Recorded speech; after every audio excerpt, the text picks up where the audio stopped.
Boom! Teach them! Always make sure the message reach them! Live from Kingston, Jamaica, broadcasting around the world. You're watching the Teach Them YouTube show. Intellectual, yet stimulating. Fair, frank, and factual. And now, broadcasting live. We will broadcast live. This is Extra Class, streaming to the world and beyond. Hey, let's go. You know, it's Teach Them, the #1 intellectual blogging panel on the YouTube channel. Good night, everyone. Let me know if you're oh, crap. Come here and say why that sounds so loud in my headphone. Good night, everyone. Let me know if you're seeing me clearly. Let me know if you're hearing me clearly. If you're seeing and hearing me clearly, welcome to, I suppose, another episode of Extra Class. I wasn't even supposed to be streaming tonight because World Champ start. But there's a stream I'm more get out of the way because I just want to wrap up this whole election thing and be done with it. I did promise a call-in stream last week. I never get around to that because of some other issues. But we still can do that one of them time. So I have some things to talk about tonight. Hopefully not for long. And then we jump out. But big up on yourself if you're not about it. You know what I mean? Ellis representing for Extra Class, saying we teach them. Little piece of my story. Piece of Extra Class story. Yeah. A piece of my life. Piece of my life. Hey, teach them and give them the story. Hey, what you know? Extra Class control country. Lack of place in the city to deal with your music, I swear. Did not have a place to stay. But I pray to Jah for a better. Big up to the people that may check in, you know. Big up on yourself. Extra Class is for the trying man and trying man. Do it, we are deal with Father Peter Dawkins, Strong my brother, we are deal with Trent, Keen Harris, Delroy, Garfield, all the people in the building, big up on yourself. You understand? I say, I don't really waste the time tonight. I just want to talk about some things and cut out because I know enough people are watch the World Championships and all of these things. So you know that go. Some do domestic work, some are lawyer, doctor, some hustle in the streets.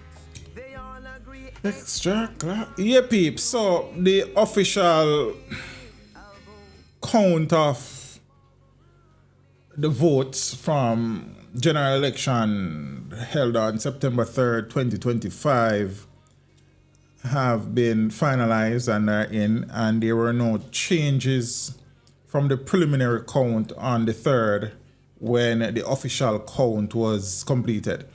There were a few very close seats, but neither party has used their right to seek a magisterial recount in any of the seats. So there is that. I've seen where the PNP, the People's National Party, held a press conference yesterday speaking about the Prime Minister's seat. I'm not sure what they hope to achieve from that, but I guess time will tell how they treat with that. You understand what I say? So officially, the count, as I predicted it, ended at 35-28.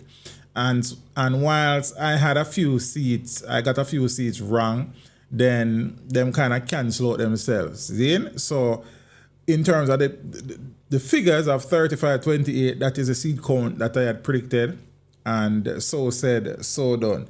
You understand what I said? James, big up yourself, my bro. Man, I'm respecting them. Lady Aretha Francis, good night. Private figure, long time in the my bro. Hope all is well. Kick Rocks, manners. Lady Cynthia Jeffers, good night. World surprise, blessings, my friend. You understand? So, you know, with these things, the 35-25, 35-28 is what most people will look at. And many people won't take the time out to really look beyond the numbers and probably try to figure out what they may mean for future elections and so on. And, you know, having watched the press conference yesterday, both press conferences really, I heard the leader of the People's National Party said that the election was close. No, it wasn't. In no matrix was the election close. And the 28-35 may seem, but that is a comfortable 7-seat majority. That is not close. A close election was 2007 and 2016. Those were close elections. This one isn't close. And when we further look at the numbers, I will even suggest to you that the JLP securing a third term against the odds is far more impressive than the People's National Party flipping 14 seats. I'm going to explain that and then something there. Yeah, were your predictions better? Well, I predicted 35-28, and that is what happened. Dan did predict something different, and I don't know how it worked out for him. You understand what I'm saying? So let's look at some of the numbers. And so this stream is about decoding the numbers, as I said. Why the JLP win is probably a little bit more impressive than people think. And also some of the reasons why I think the People's National Party lost the election. See? James Bond, you know me as support the party, brother? Yo, all right. Why the initial poor count? I'm not sure I understand the question, Delton. Clear up that so I can see. See? I'm trying to say I think JLP losing 14 seats is a cause for concern. It depends on how you look at it, because the truth be told is that 2020 was a glitch, as I said. Those 14 seats that the PNP won back are traditional PNP seats. People vote in patterns, and history tells you that these seats have traditionally supported the People's National Party.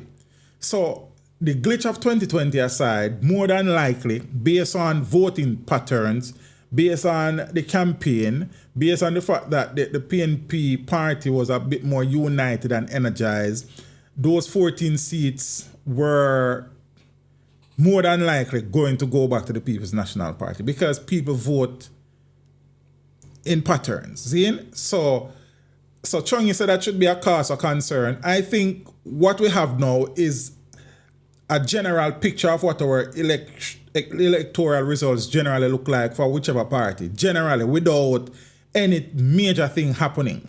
Like 2011 with Manat, Phelps and Phillips and Dodos and them something there, and 2020 with the PNP in fighting and COVID and them something there, and some other, I think 1993 the PNP murdered the Jamaica Labour Party as well and them something there. So because Siaga was unelectable at that time and other times and them something there. So it all depends. I'm so fair enough. Wasn't the initial count different? It was 34-29 initially. That was a preliminary count. So it's just a change of one. So it moved from 34-29 to 35-28. So there's no discrepancy there. It's just one seat, which is Central Kingston, which changed back hands after the official count. All right, so me hear what you said, Chongi, but when we look at these things, maybe you will get a different insight from based on what I am saying. So we'll see. So yes, on the surface of it, the flipping of 14 seats is impressive. However, there is also a situation where the People's National Party were unable to flip 4 more of those seats. Zane, because the JLP would have consolidated those seats. And I think that may be a more impressive feat than the actual flipping of the 14 traditional PNP seats. But look, so basically what I said tonight is that the PNP's 14-seat rebound on the face of it is very impressive. Zane? But if you dig into the numbers, the election was not close, as me hear Mark say yesterday. Well, not using any sensible matrix anyways. That's just my view. If anything, the JLP managing to secure a third term, Zane, with a 7-seat majority is actually impressive. This after the PNP has been campaigning non-stop for the better part of 3 years, even managing to turn the local government election into a mini general election. You understand what I'm saying? So after campaigning for such a long time, Zane, you were unable to really and truly flip the 18 seats that you needed. I mean, make of that what you will. Now, apart from that, the JLP managed, and this is very important, the JLP, in my views anyway, the JLP managed to hold on to 4 traditional PNP seats that they had won in 2020. Remember, I told you that in order for the People's National Party to win the election, they had to hold on to their 14 seats plus flip 18 seats. They managed to flip 14. See? Now, the fact that Chungi said he has cause for concern because of the fact that the PNP flipped the 14 seats, that was always going to happen, in my views anyways. If you're looking at the thing logically and rationally, you would have come to the conclusion that a lot of these seats were going back in the People's National Party column because 2020 was a strange election. See? No. So, whilst the PNP were able to flip 14 of the traditional PNP seats that they lost in 2020, impressive, yes. However, the fact that the JLP managed to hold on to 4 traditional PNP seats that they had won in 2020 suggests to me that the JLP has consolidated their positions in those constituencies and are in the process of moving those seats away from the People's National Party. If you ask me, that is probably more important than those 14 traditional seats that were flipped. But that is just my assessment. See? The seats we're talking about are Central Manchester, or Manchester Central, Trelawney Northern, Kingston Central, and St. Ann Northwestern. Central Manchester, from John Jr. to Peter Bunting. See? Trelawney Northern, who was down at Trelawney Northern? Why I never can remember this. Was it? It's not Evan Redman. Who was down there for a while? Honestly, won't tell me. That's all right. But that's a traditional PNP seat. Trelawney Northern, that is. Central Kingston, Ronnie Tweets, Michael Manley all seat that, Ronnie Tweets, and so on. And St. Ann Northwest at a Burchell Whiteman and Dayton Campbell all seats. See? So the Jamaica Labour Party was able to hold on to 4 traditional, strong People's National Party dominant seats. That is important going forward because 1, it means that those seats, the JLP is consolidating their hold on those seats, which were traditionally, you tick them off in the PNP column when you predict election. Yeah, I know 2 of them have it now, but I try to remember who was the People's National Party long-standing holder of that seat. Are holders of that seat, but for some reason it elude me for now. See? So, whilst the PNP flipped back 14 seats, the fact that they were unable to hold these 4, get back these 4 is critical. I want to talk about no weak PNP seats. You know. Somebody soon tell me who Trelawney North, the People's National Party represented. No, Wickham McNeil was Westmoreland. He contested the seat this election, but he is from Westmoreland. Westmoreland him did have constituency. As somebody else, man. Evan Redman? And who's, I don't remember. I don't remember. But somebody soon tell me. See? So now, Central Manchester, Trelawney Northern, Kingston Central, and St. Ann Northwestern, those are PNP seats that were once strongholds, traditional PNP seats. The fact that the JLP MPs and all of those MPs were first-time MPs. See? So, winning the seat for the first time in 2020, and they were able to retain the seat for the Jamaica Labour Party. It suggests to me that those seats are now being consolidated as JLP seats. The PNP may look at them and say, at worst, they are now marginal seats and we can't flip them going forward. That is one viewpoint. But holding on to those 4 seats is extremely impressive. Zin? Next, we move on to the fact that there are 3 bellwether seats. Some people will say more, but the other seats, I call them swing seats. Bellwether seats are seats that generally vote with the party that will win the election. So, from 1989, these seats have always voted for as the party that wins the election have always won these seats. 3 of them. See? So it's remember, you know, so these are battleground seats, you know. These are the seats that you need for convert to your column to win the election, generally speaking, that general school of thought. The Jamaica Labour Party won all 3 of these seats. The seats in question, St. Elizabeth Southeastern, St. Elizabeth Southwestern, and St. Mary Western. If the party wins the 3 battleground seats, the 3 seats that normally determine where the election results go, then that for me is also very impressive. Remember, you know, we had decode the numbers and I look deeper than just the 35-28. So holding on to those 4 traditional powerhouse PNP seats, also winning all the bellwether seats, St. Elizabeth Southeastern, St. Elizabeth Southwestern, and St. Mary Western, indicates to me that the People's National Party's dominance, as it once were, is at best fading. My observation again. Then also, remember we said now, and to put it into context here, these seats were won by over 900 votes each time. Sorry, so let me give you the numbers. In St. Elizabeth Southeast, that seat was won by 1,749 votes. That's a lot of votes. St. Elizabeth Southwest, 1,243 votes. And St. Mary Western, 943 votes. So not only did the JLP win the battleground seats, they won them comfortably. So holding on to those 4 traditional seats, winning all 3 bellwether seats comfortably is a signal to me that the JLP is establishing some dominance in the electoral landscape. Again, these are just my assessment. These, you know, they could be wrong totally. Again, just based on how me I read the thing. As in, you know, we are trying to study these things. Teach him no MP for Northwest St. Anne has ever provided 100% domestic or commercial water supply to his constituents. Well, I hope that change, you know, my friend, Mahatma.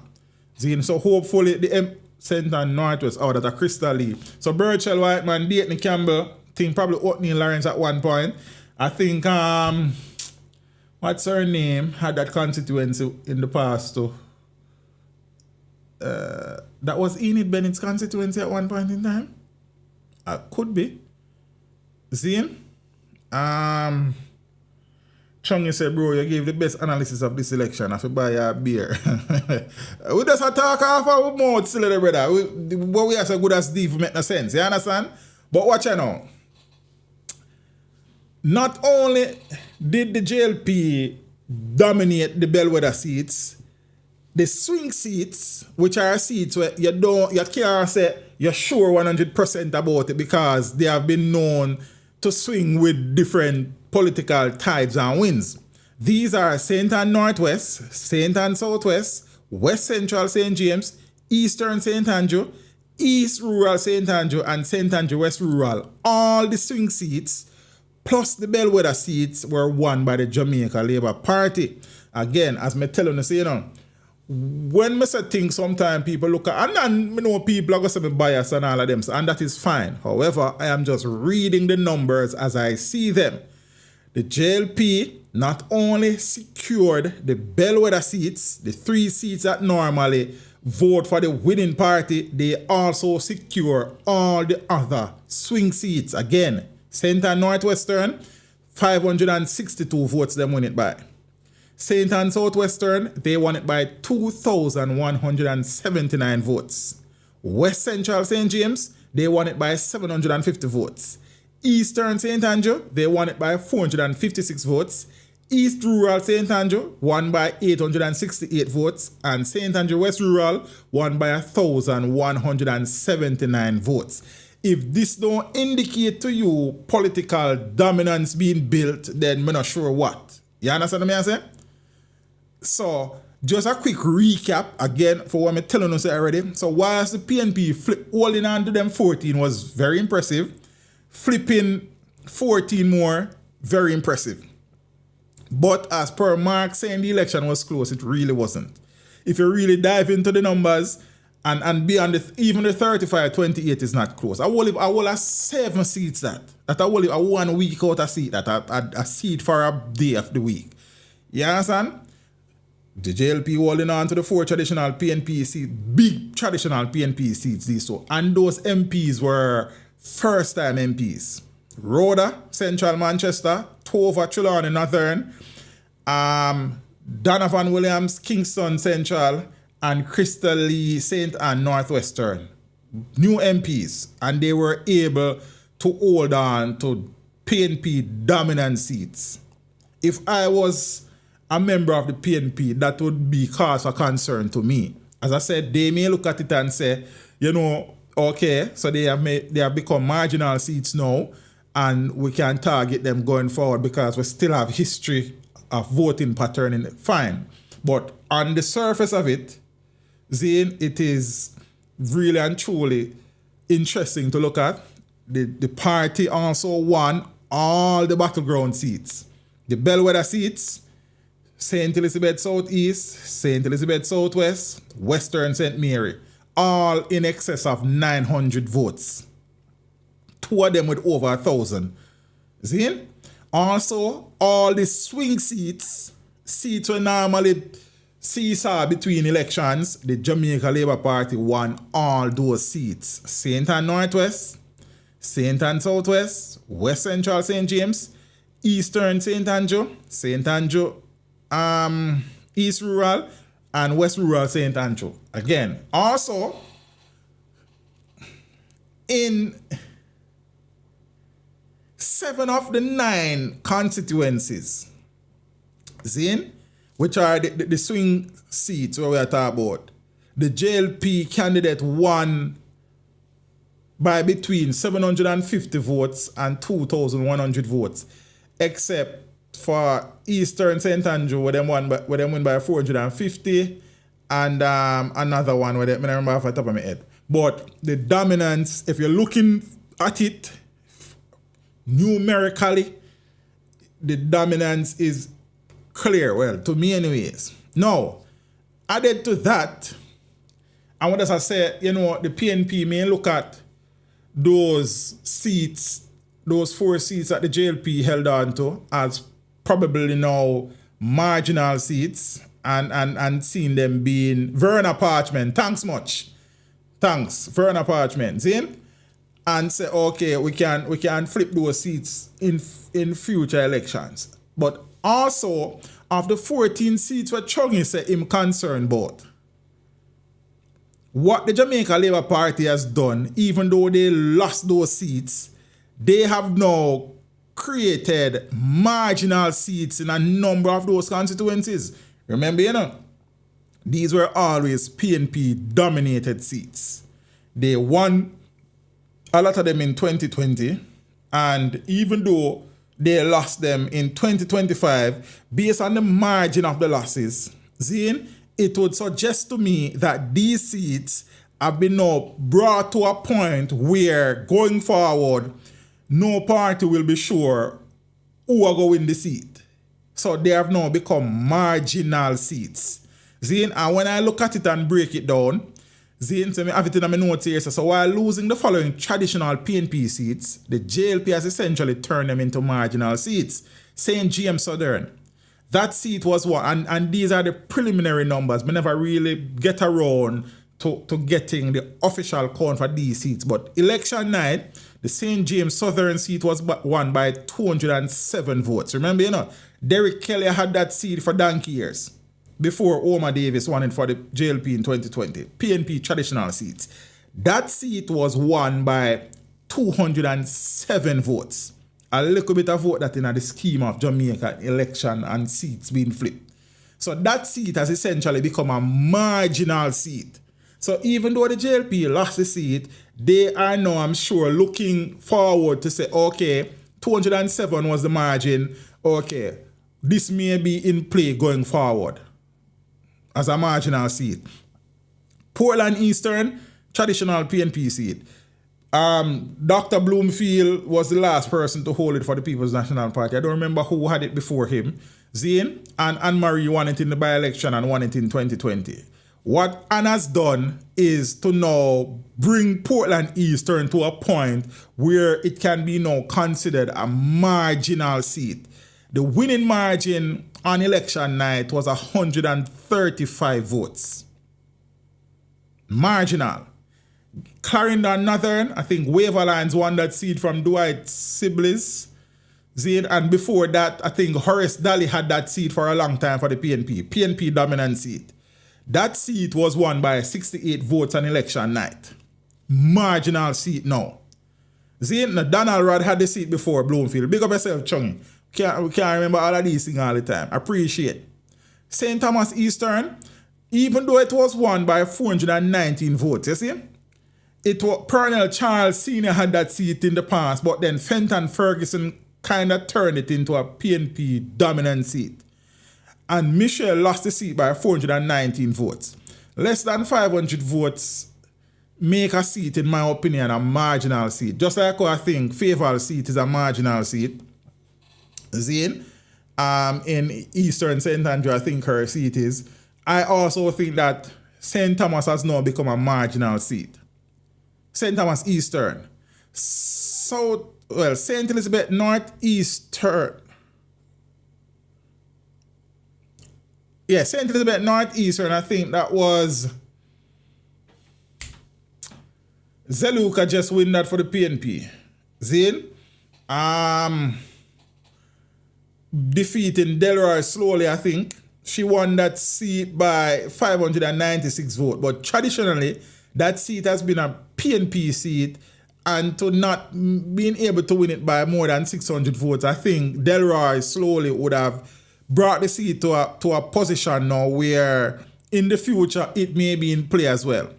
A little bit less marginal than Clarendon Northern and Portland Eastern and St. James Southern, but still. Zane? And I think another seat that has been brought to a position where it may be in the ballpark of marginal is St. Catherine Southeastern, where Alfred Dawes won, beating Robert Miller. Preliminary count was 567 votes. That seat was a PNP dominant. Colin Fagan had that seat for a long time.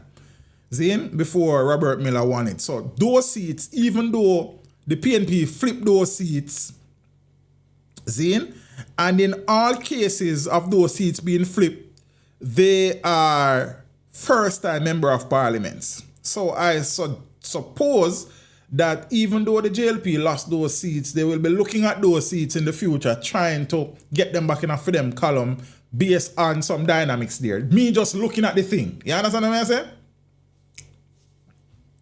O'Neill Chambers, you know, have to watch this in my general. This is how I started my channel. You understand what I'm saying? Doing these things, and we don't forget the roots. So if you interview them you like, you watch them there. If you don't like this, you don't watch this. A simple match, my bro. Not I don't feel no way about it. You understand what I'm saying? Yeah, man. All right. Next thing, again, we're speaking about JLP dominance throughout the election.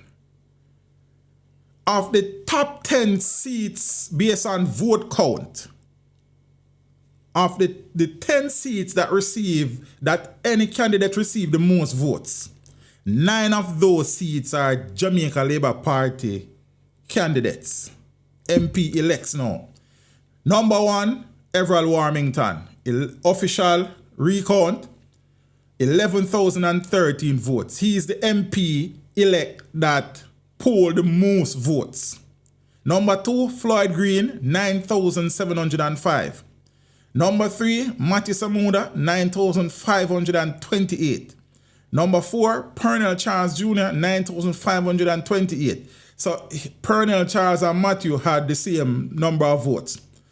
Number 5, Bobby Montague, 9,394. I'm still surprised by that.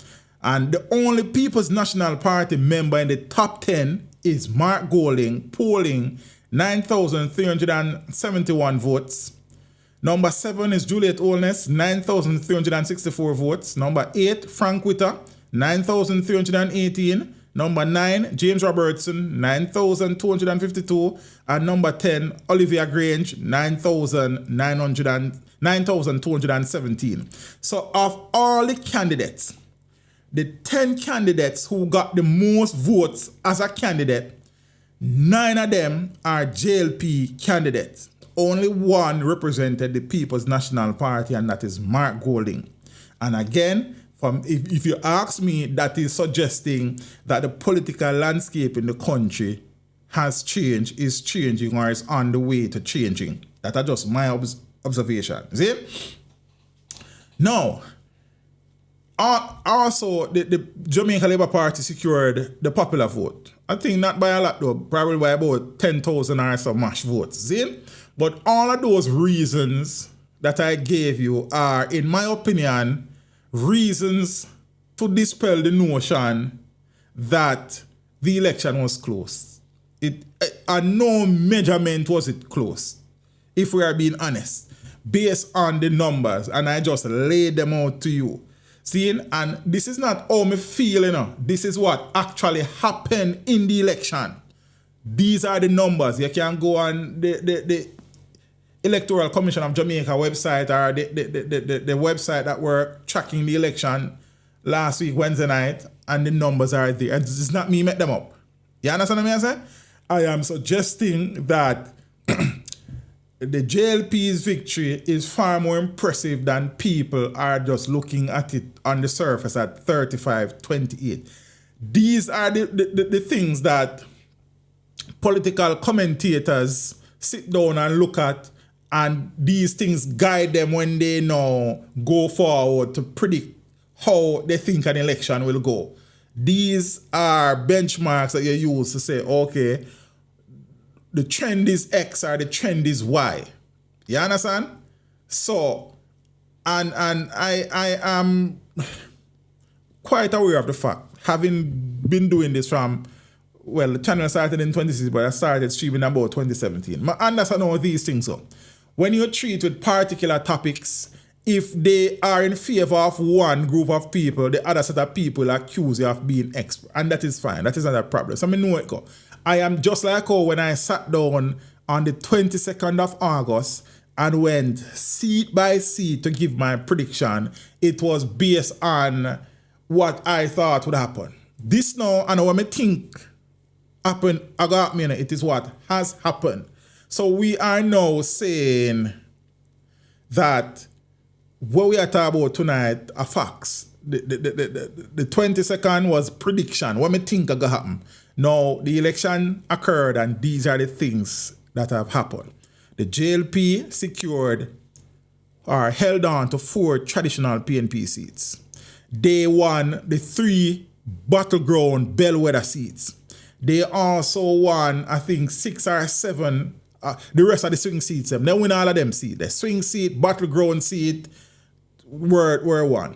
Their candidates, 9 of them are in the top 10 receiving the most votes as a candidate. They also won the popular vote. They secured a majority of the 63 seats, securing 35 seats. That is dominant to me. You understand what I said? Having seen elections like 2007 and 2016, where 1 seat or 2 seats separate. So winning by 7 seats is you understand what I said? I know. All right. So next thing now, why I think the People's National Party lost the election. And this is now not facts, but my opinion based on my observation. Let me just give you as to why it wasn't close. Those are facts. Why the PNP lost, in my view, will be just my opinion now. So you can't upset with me for that. I mean, if you want to be upset with me for the facts too, that is okay. I don't have a problem with that. But this, me understand why you might feel away if you're a People's National Party supporter. This is just my view based on observation, talking to people, listening to people, reading what is happening in the street and all of these little things. See? So, one, this PNP loss is not just rooted in 2025. this PNP loss is also still linked to the loss of 2016. See? And let me explain to you why. The People's National Party, in my view, would not be in the situation that they are in now if they weren't so arrogant in 2016. In 2016, the People's National Party centered their campaign around Andrew Holness's house.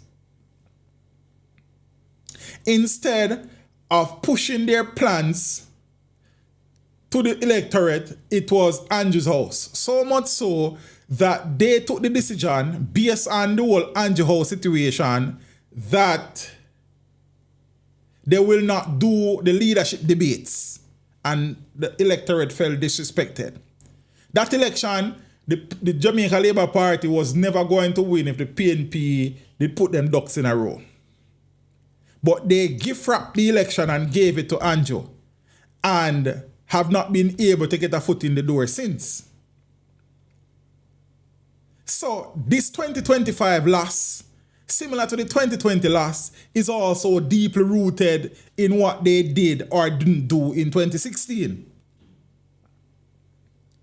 Because of their arrogance in 2016 and disrespecting of the electorate, they are now in the political wilderness.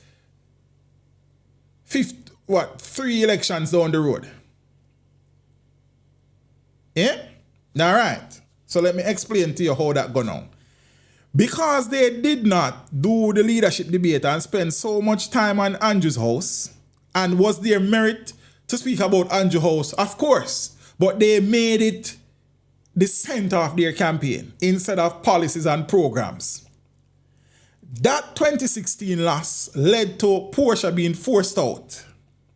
A lot of People's National Party, especially the base, that left a bitter taste in their mouths and were unhappy how the party dealt with Portia. That now started to lead to splintering and cracks appearing in the party.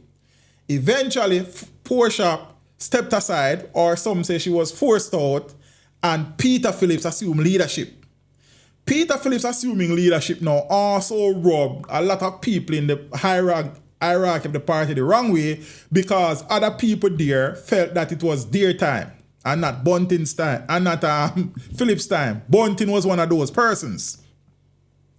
Then now that led to the rift and the leadership challenge. Bunting challenging Peter Phillips. The rift got bigger and bigger and bigger. That now led to the party splitting and all sort of things. No unity, no anything. And Peter Phillips lost the 2020 election badly. Then now, Peter lost, decide he will step aside. Or was he forced aside? Peter Bunting would have missed his opportunity to be leader. His brethren, Mark Golden, stepped forward. Leadership challenge with Lisa. He won. The rift in the party was nowhere closer to being healed. See? Eventually that led to the VPs, the senior VPs in the party resigning en bloc. I remember even Crystal Tomlinson resigning as PNP YO president. The fallout was great. And whilst there were a lot being said about the party being united for this election, I am not so certain about that, because a lot of people are still hurt by how Portia was treated and have stayed away or have voted for another party, Zane, and those things. So it was, yeah, and I know that, no, Crystal is Batman, because Crystal was the moderator for their manifesto launch. So Crystal is back there, Zane. All of those things would have led to the People's National Party being in opposition for a long time. And in that time, the Jamaica Labour Party, through its leader, has consolidated their hold on power in the country and have not only held on to power, but have been expanding their base and their political support on the ground. So this loss isn't just a 2025 thing. It is coming from the fallout of 2016, 2020, and everything that happened in between. See? And they still did not learn their lesson from centering their campaign around Andrew's house in 2016, as the 2025 campaign was centered around Andrew's statutory declaration or his failure to be certified. And is that supposed to be a thing? Yes, of course. But to make it the center of your campaign was, again, probably a wrong decision. You understand? So those are the foundation of the losses. Up to 2025, 2023, 2024, 2025. Now, these are the things that I think would have also compounded those prior situations into the 2025 loss. Yeah? All right. As I told you guys during my prediction stream, Andrew Holness remains a far more popular figure than Mark Golding. People say that doesn't make sense because Mark are leading and the favorability. Mark has gained it. I say, Mark not gain favorability, you know. But you cannot tell me that when Mark is on the road, the reaction that he gets is anywhere close to when Andrew Holness is on the road. In no measure is Mark as popular as Andrew Holness. And why is that important? Because many Jamaicans vote for a party leader versus some Jamaicans don't like the member of parliament. They only vote for the member of parliament because they want the leader of the party to remain in government or their party to, but they don't like them MPs.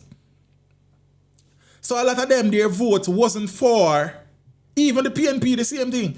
A lot of them, their votes wasn't for their MP, but for Mark Golding. And similarly, a lot of Jamaica Labour Party supporters did not necessarily vote for their MP, but voted for Andrew Holness. And when it come down to the harsh reality, Andrew Holness is a far more popular figure among young people, among women, than is Mark Golding. Mark Golding was more popular with the older people. The polls suggested that. As a matter of fact, Mark Golding is not even the most popular politician in the People's National Party. Consistently, the polls have said that it's Damian Crawford, then Lisa Hanna. So Mark, at best, is the third most popular member in his party, whilst Andrew Holness has remained the most popular member of the Jamaica Labour Party.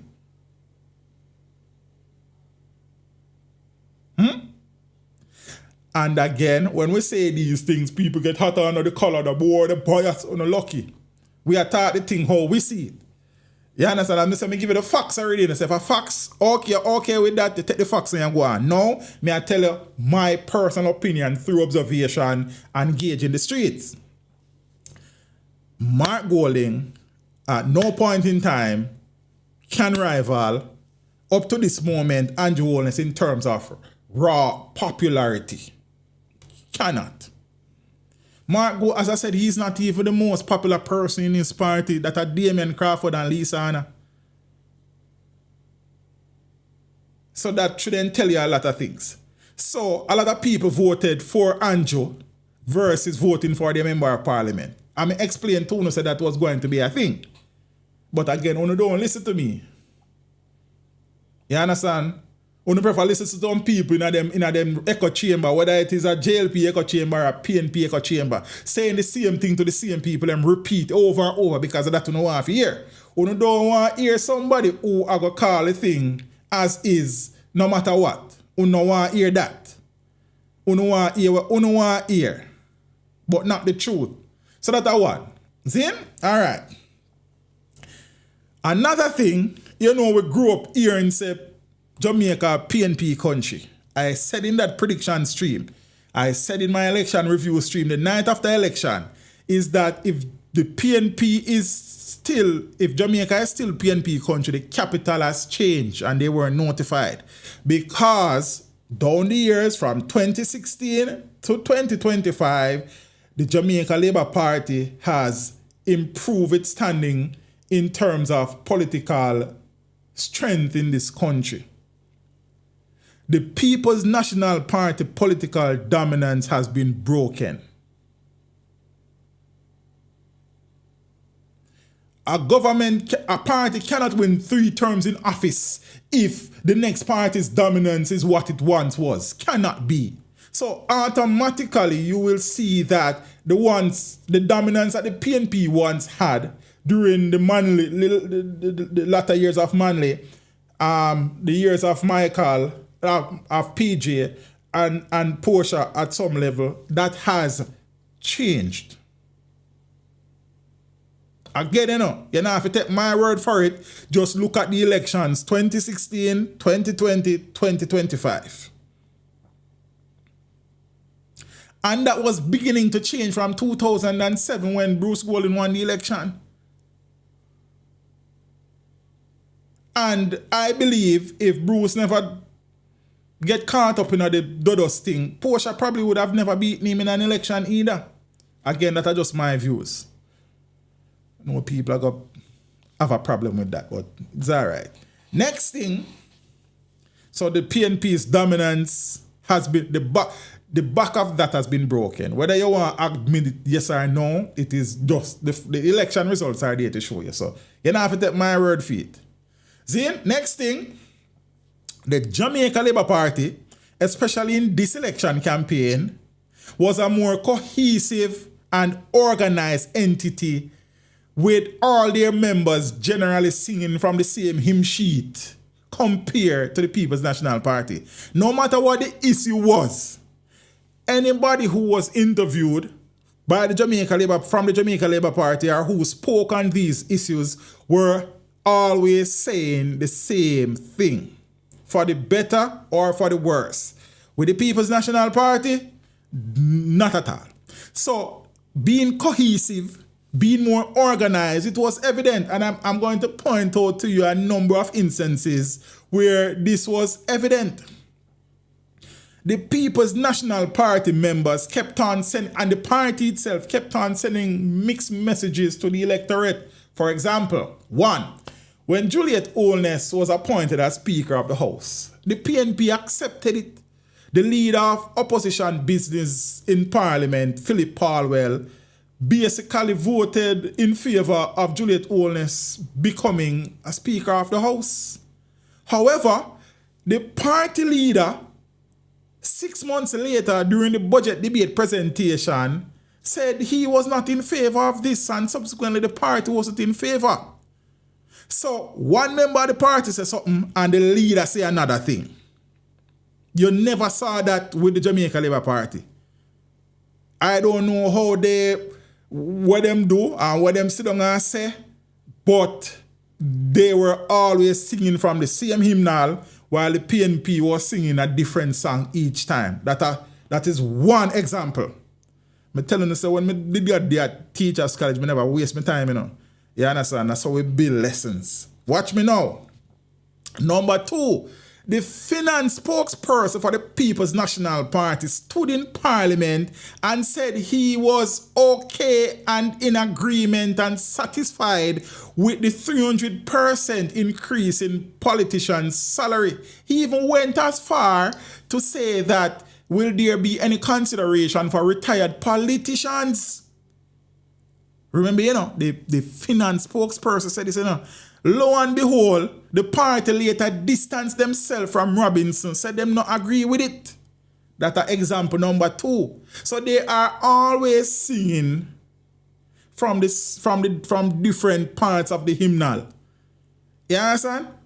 That's example number 2. Number 3, Damian Crawford is on record speaking about raising GCT to assist with education. The party subsequently distanced itself from Crawford's comment and stated that his proposed plans was not a party position. Number 3. Number 4, similarly, the People's National Party General Secretary and spokesperson on agriculture, Dayton Campbell, spoke of a plan involving taxes on food imports. The party subsequently explained that Campbell's comments were misinterpreted. That's number 4. Number 5, back to Damian Crawford. Crawford announced a plan that would involve children staying at school for 2 additional hours each day. Again, this was not a party position, and the backlash prompted Crawford to embark on a media tour to clarify his comments. Number 6, the most recent one, the rural school bus system. Everybody in the PNP had something to say, but everybody was saying something different. Peter Bunting went as far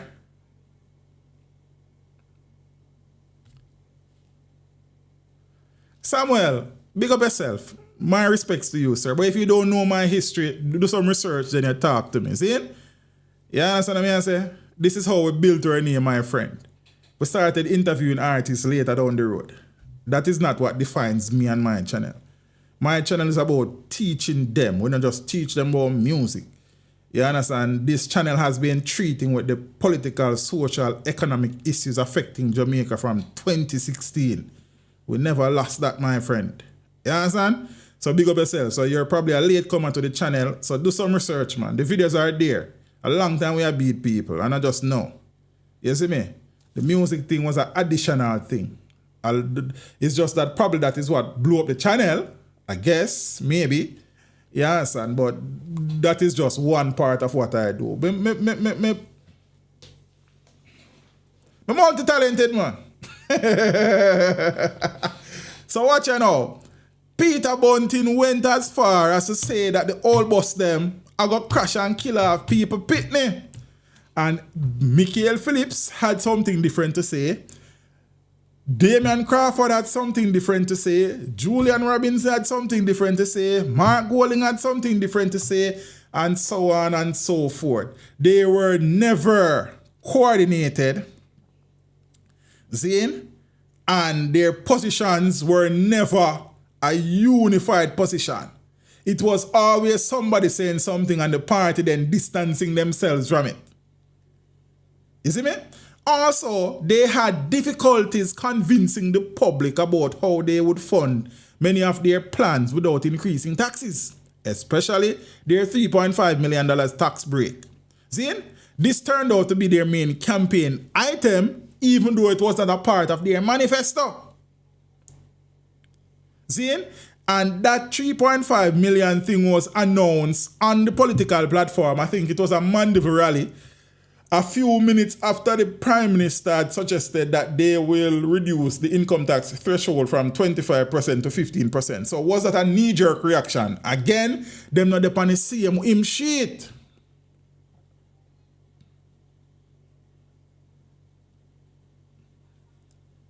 Mark has always spoken about increasing the income tax threshold, even though them did say it can't do from the 1.5. Zane, but credit to him. But then how come your biggest campaign thing, plan, policy wasn't in your manifesto? I don't know. I don't know. You understand? So these are some of the things, again, that compounded with the things them from 2016, 2020, making them lose elections. So I'm going to continue. Some more things. The PNP also spent more time criticizing the JLP plans instead of pushing their own plans. They complained about the JLP, for example, they complained about the JLP not launching a manifesto instead of pushing their own manifesto. They had a clear 1 week run with no JLP manifesto to hammer on their manifesto, but they spent a lot of time saying the JLP, them not release the money. Me no business with them. If they don't want to release the manifesto, this is our manifesto at this we are bring to the people them. But they spent a lot of time complaining that there was no manifesto by the government. Also, watch the manifesto complain. When the JLP say them are going to launch a manifesto at Sam Sharp Square, they complained about how the JLP was launching their manifesto. So you said they're not on a manifesto. You complain about the manifesto. You're not push your manifesto. When the next side said them are going to publish the manifesto at a campaign rally, you complain about it instead of push your manifesto. Then that make no sense to me.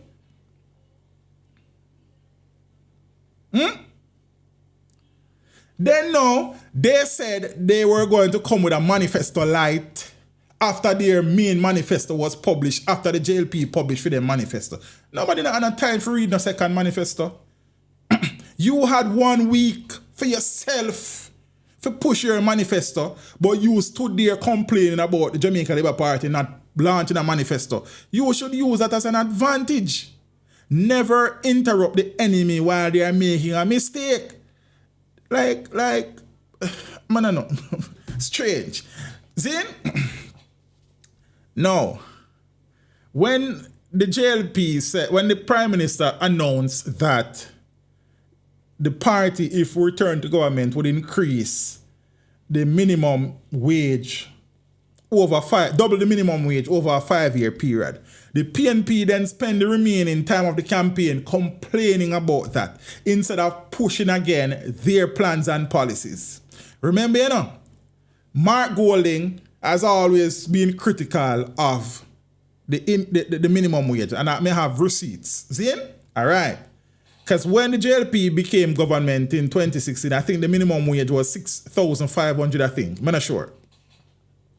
But I remember, even before that, so the PNP kept on flip-flopping on many issues. One of them is the minimum wage. In 2021, the PNP, through Mark Golding, said that if they become government, or whenever they become government, they will increase the minimum wage annually. Remember, you know, may have the article. I can show you. Or you can go research it yourself. He said that in 2021. In 2022, the JLP increased the minimum wage from 7,000 to 9,000. Mark Golding at that time said that the increase was disrespectful. Remember, it had come from about 6,000 or 6,500, you know. And it was brought to 7,000, then from 7,000 to 9,000. He said that that was disrespectful. Remember him saying in 2021 that he would increase the minimum wage annually if he becomes leader of the country. Over the subsequent years, the JLP moved it from 9 to 13 and 13 to 15. In this year, when they moved it to 16, Mark Golding said it should be $25,000. Or somebody said it was 6,200. See? So after it was increased, and remember, you know, that is a doubling of the minimum wage since the JLP has been in government, you know. And it has been done. But the PNP spent a lot of time after it was announced, say it can't do.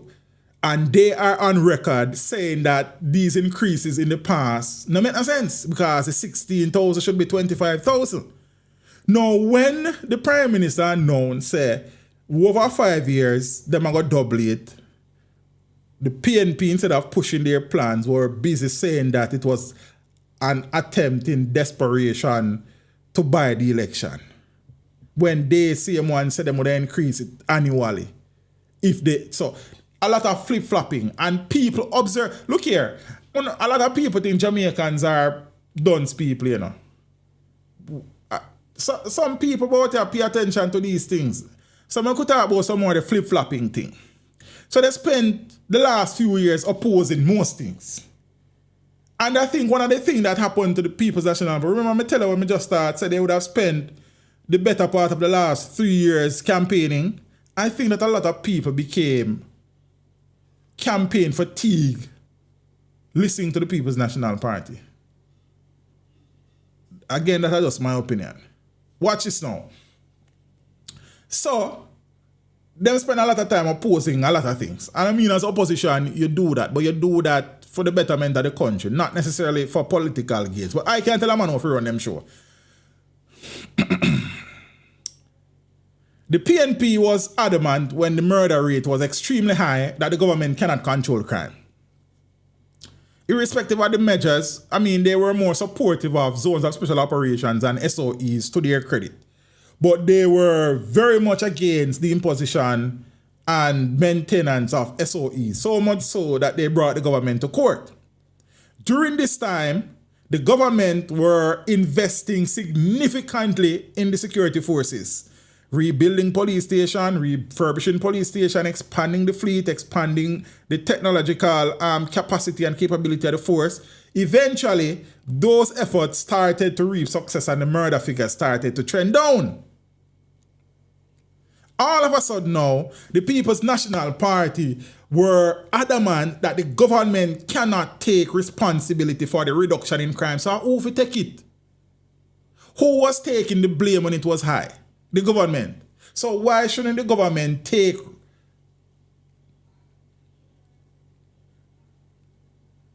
responsibility or get the plaudits for a reduction? That don't make no sense to me. I have seen many PNP supporters say that the murder figures were the low murder figures were false. Remember, they were right when they were high, but they were wrong when they were lowering. People look at these things and become turned off. The person is watching over on Twitch. Big up yourself. I don't remember some of that stream over there, right? In 1990. See? So, you're not support these ones as special operations. You're complaining about crime being a thing. And rightly so, because the numbers were too high, way too high at many junctures in recent history. But then now, and the reason why I covered, remember me do the news, me read these stories, me stream, me follow the Jamaica, the Ministry of Security and everywhere. See, because I want a better country for myself and my youths them. So I am always invested in what the security forces are doing. When the numbers were high and Jamaica was the murder capital of the world, it was the government's fault. When the murder figures are trending down, the government cannot take this reduction as a victory for themselves. Me not get that. Me not understand that. See, so I could continue now. All right. When the poverty levels were high, it was the government's fault. And Statin is on the ball. When Statin started to report that poverty numbers are decreasing, Statin a tell lie.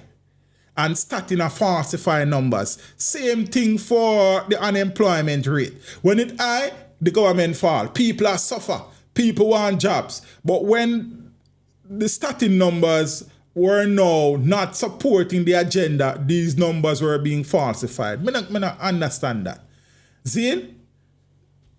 So all of these things compounded the 2016 journey come down to 2020 and pile up to why they lost the election.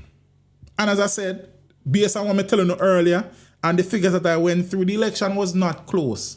And no matrix was the election close at no point in time. See? Also, because we're not done as to why them lose it, Dayton Campbell is a liability to the People's National Party. I fix myself good in that chair.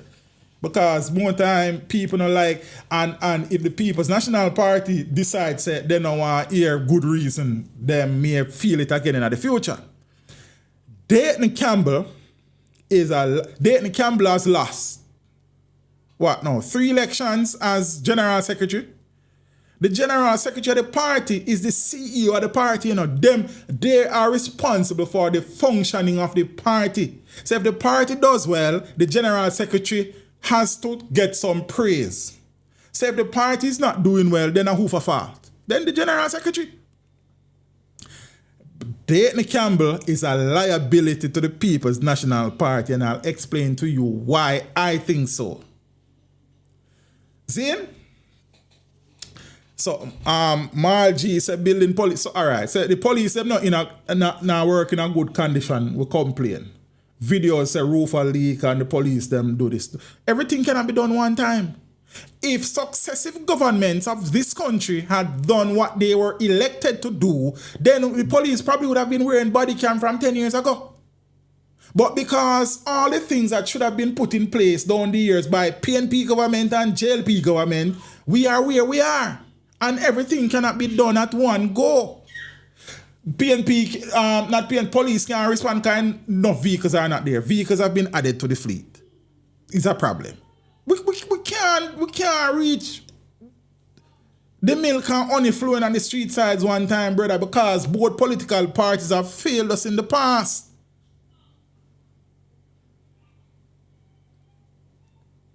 That is the reality that we are facing in this country, you know. The Jamaica Labour Party has failed us and the People's National Party has failed us. If not, we would be far ahead in our development as a country.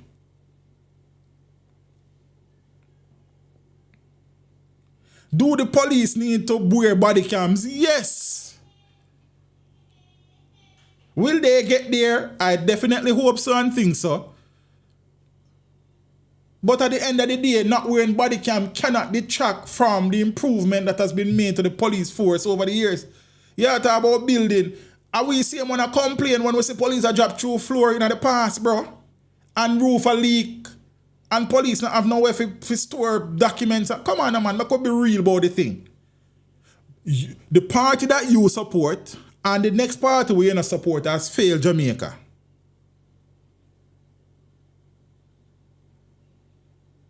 The Jamaica Labour Party has failed Jamaica because they have had governance over the country for many years. Cumulatively, the People's National Party has failed the country because they have had many years cumulatively in government in this country. What we are trying to beat around them bush there for? That don't make no sense.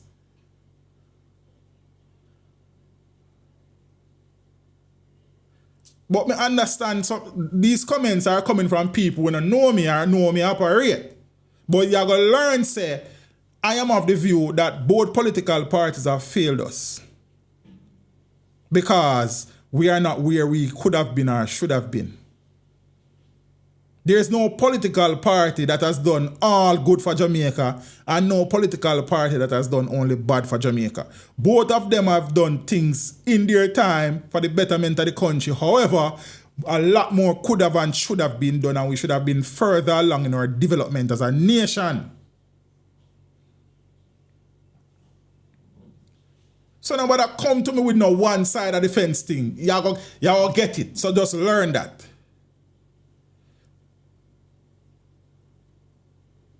I have voted a number of times in this country. And not because I vote for X or Y means that I will get away with crap, my friend.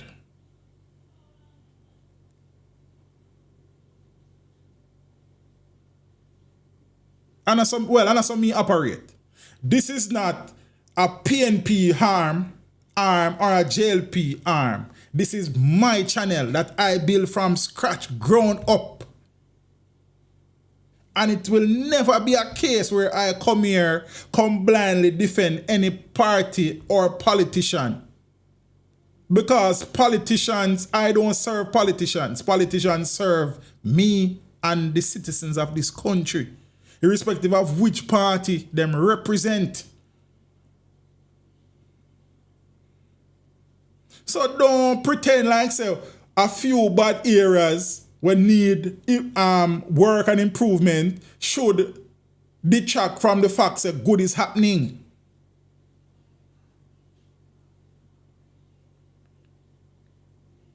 But I continue. Dayton Campbell, you don't know how to distract me.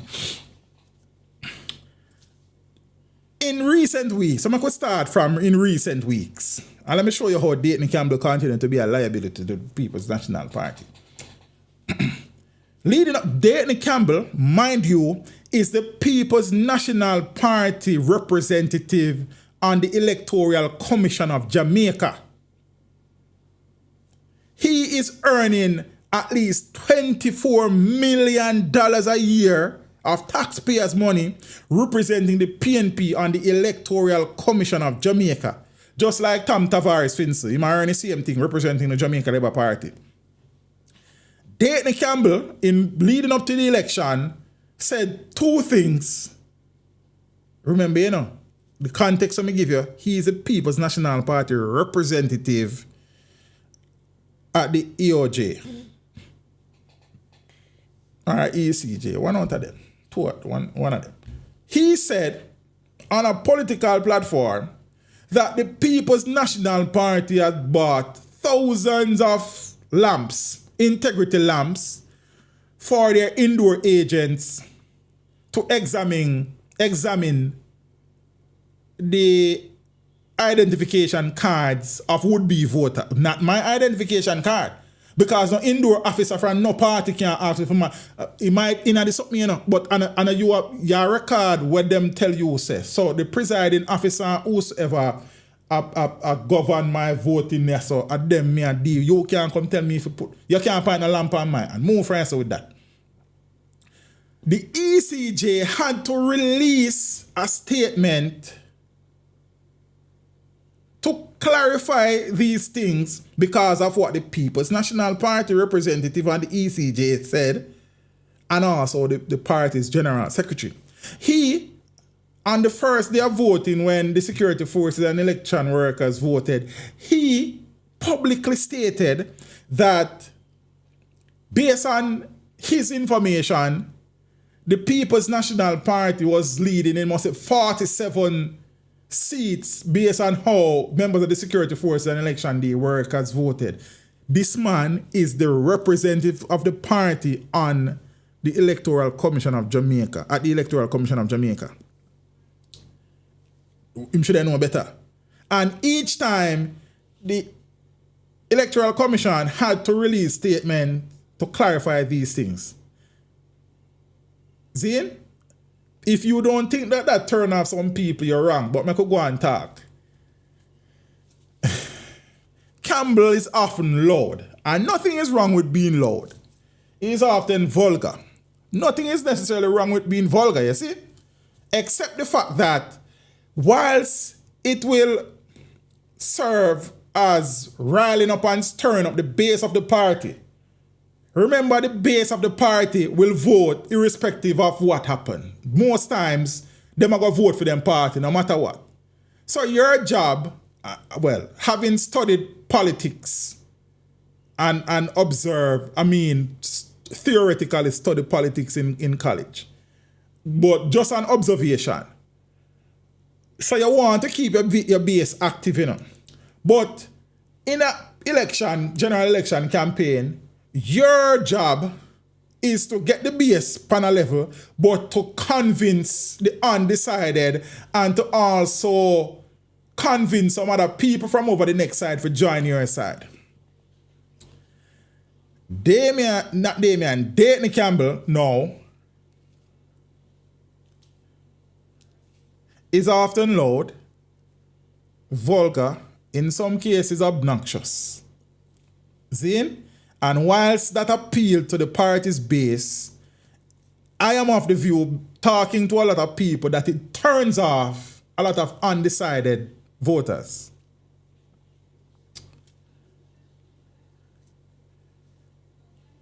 Look at 2016, look at 2020, look at 2025. Because you may think me a pick on Dayton, but no, me just tell you what me think.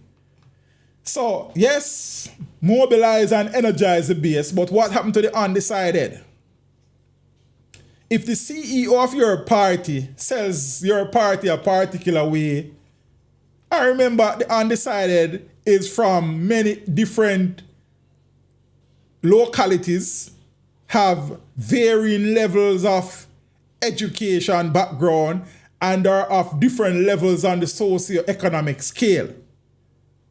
So you're talking to a wide cross-section of people who are contemplating whether to support you and your party or not. So in that case, you need to be flexible.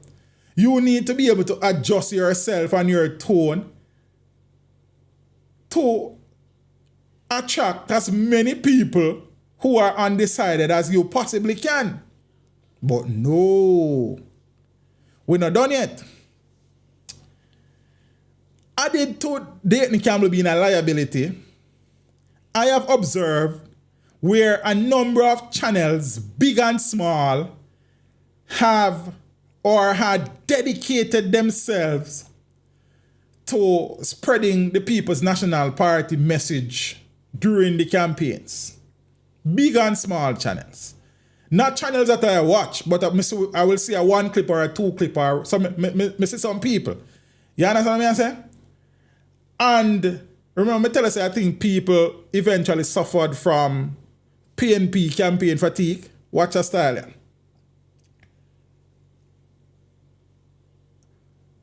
The social media bloggers and vloggers who supported openly the People's National Party, just like their gensec, turned off a lot of people.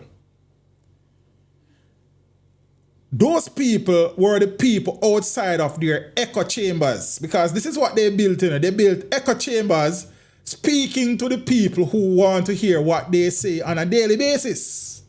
However, those people, majority of them would have already decided to vote for the People's National Party. So you're not convinced a new person, You are just singing to the choir. The people who are on the outside looking in now, I say, oh, I saw now do a thing. All right. So they, along with their gensec, turned off a lot of people. Like me talk to a lot of people and a lot of people talk to me, See? They made it, or they made it spreading. It's one next thing where hurt me is us trying to pretty up lies as misinformation. It is lies. Now, don't come tell me about no misinformation. A lot of what they were saying were outright lies. See? They made the spreading of lies and political malice their lives' work during the campaign. Like religiously, mercilessly. Like channels who used to do other things, stopped doing other things, and it was daily drip of the PNP's message.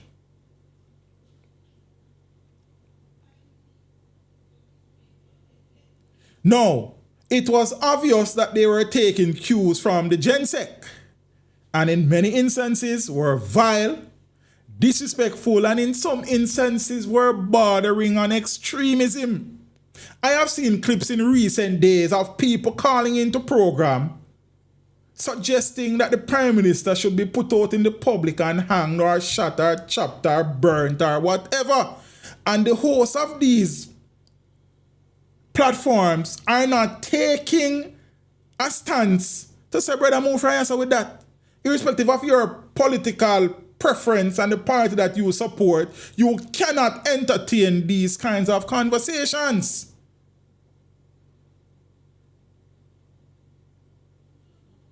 We live in a democratic society where every single person has the right to choose who they want to represent them. Nobody, when me do call-in stream, nobody can call my phone and tell me say either Mark or Andrew fi go out a road go chop up and no guy. Dial tone near ears. Move.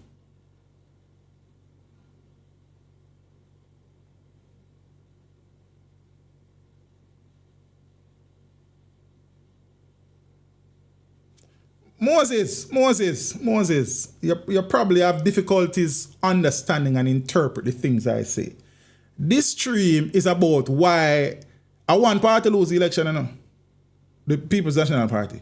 The stream was about why the election wasn't close. Me give you that already using the facts. And I'm now sharing my opinion as to why the PNP, I can't tell you why the JLP lose, because they never lose. Then what you want me to do, sir? It's one party lose. If the JLP did lose, me then tell you why me think them lose. But none of them lose. So I rang me question you asked me. So this is not about what the JLP was doing for win. It is what the PNP did to lose, in my view, sir. So hopefully, join on my experience as an educator for almost 20 years. Hopefully that explanation, you find some form of value in it. Sir, big up yourself. Now, the PNP and their operatives fed their echo, been telling about them echo chamber together. See it? Their echo chamber steady diet of distortion, speculation, and lies. And what the PNP did, they sought to capitalize on the public discontent. Because some of these things were also said on political platforms.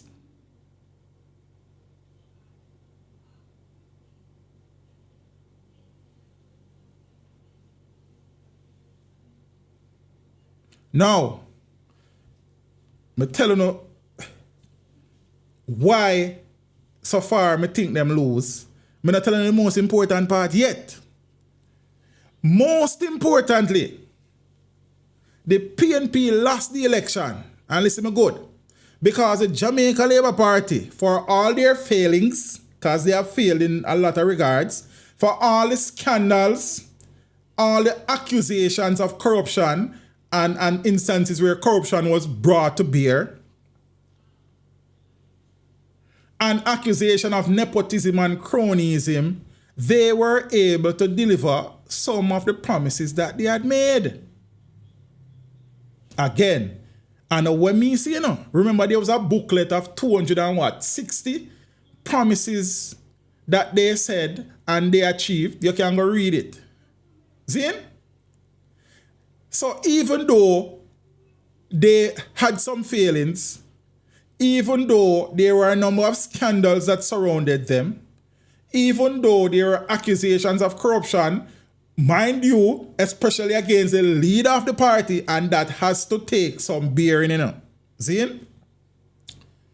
Even with all of these things, the party was still able to make some strides. And despite the noise, many people acknowledge these things and felt, one, that continuity was better than replacing the government with another team. And it reflected itself in the votes. One, for the first time in a long time, there has been a 40% reduction in murders year to date. People have taken note. There has been massive investment in the security forces, both the JCF and the JDF, with the rebuilding and refurbishing of hundreds of police stations, expansion of the fleet, building the National Pathology Suite, all sorts of things. See? The party has also stabilized the economy. I know enough people go say then when I feel it. I get that. I understand that and appreciate it for what it is. However, there has been a massive reduction in the debt to GDP ratio, which was, I think, 120% when they took power, and it is now 60%. That is massive. You can't go around that. The NIR, the Net International Reserve, which is the country's savings, which is there to draw on in the event of bad things happening. It is, as of August 2025, stands at $6.15 billion US. That is the highest it has ever been in the country's history. People are taking note of these things. There has been massive infrastructural development. Yeah, I know people say road can name and these things. Me get that. Massive water projects. You understand? The rebuilding and refurbishing of health centers. Many health centers have been refurbished. The work on the Cornwall Regional Hospital, I know there are some issues with that. The Western Adolescent Hospital that is being built, the expansion of a lot of things. See? The Heart Initiative from the last budget, the SLB initiatives, you understand? The public sector wage restructuring. A lot of people complain about not making enough money. And I will agree that public sector workers, a lot of them deserve probably twice what they're earning now. But the reality is that no public sector worker in this country has ever earned the amount of money that they are earning now. No sector. Or coming out of. So people pay attention to these things. Investment in the JUTC, a lot of buses have been added to the fleet. LNG buses, electric buses, moving away from the reliance on fuel that people normally thief and selling them something there. The rural school bus initiative, I have been observing that, and I see people openly say them want that for feel. Like, then, why would you want to burn down a country to the ground so you can rule the ashes? I don't understand that. And you see that school bus thing damage the People's National Party chances more than they think. But that's just my thing this. Initiatives and plans in agriculture, the opening of school storage units in St. Elizabeth and irrigation projects and farm road rehabilitation and all of them something there. And as I say, that is most importantly, people have noted these improvements and have decided that they are willing to continue with despite its flaws, despite its weaknesses, despite all the misgivings.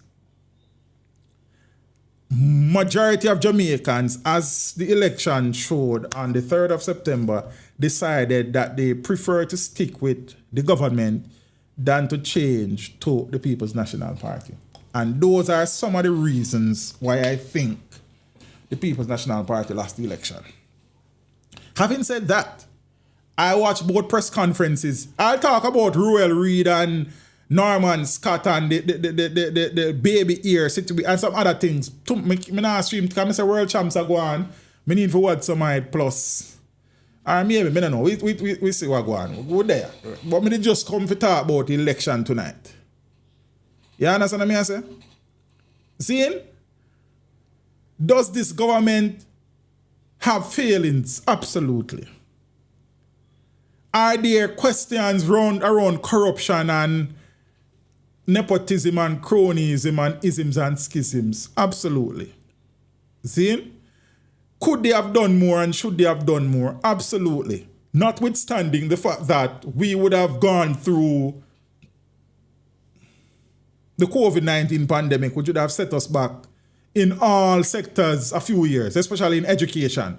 I think the loss in education set us back about 10 years. Hopefully I am wrong.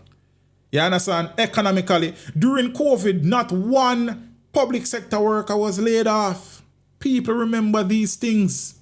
So irrespective of how you feel about the government supporting your party, there are people looking on and saying, okay, all right, even though the thing need to be better, I saw where efforts were being made to move the country forward.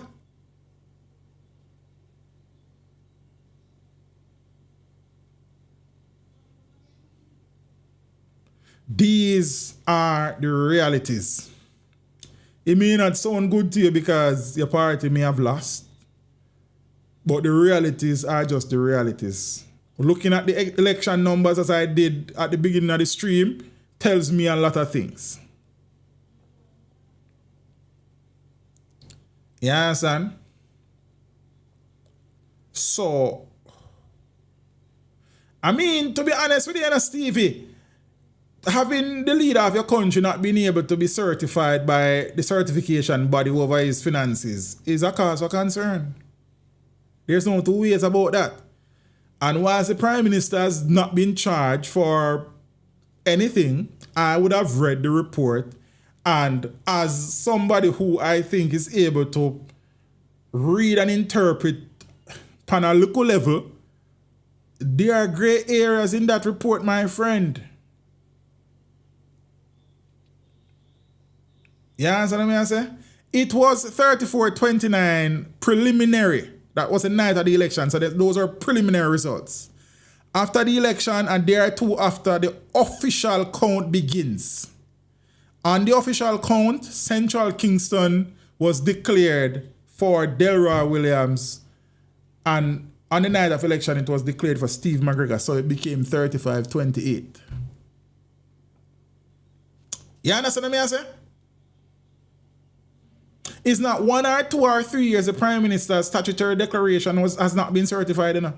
If that don't concern you as a supporter of the Jamaica Labour Party, then you need to look at yourself too. You understand?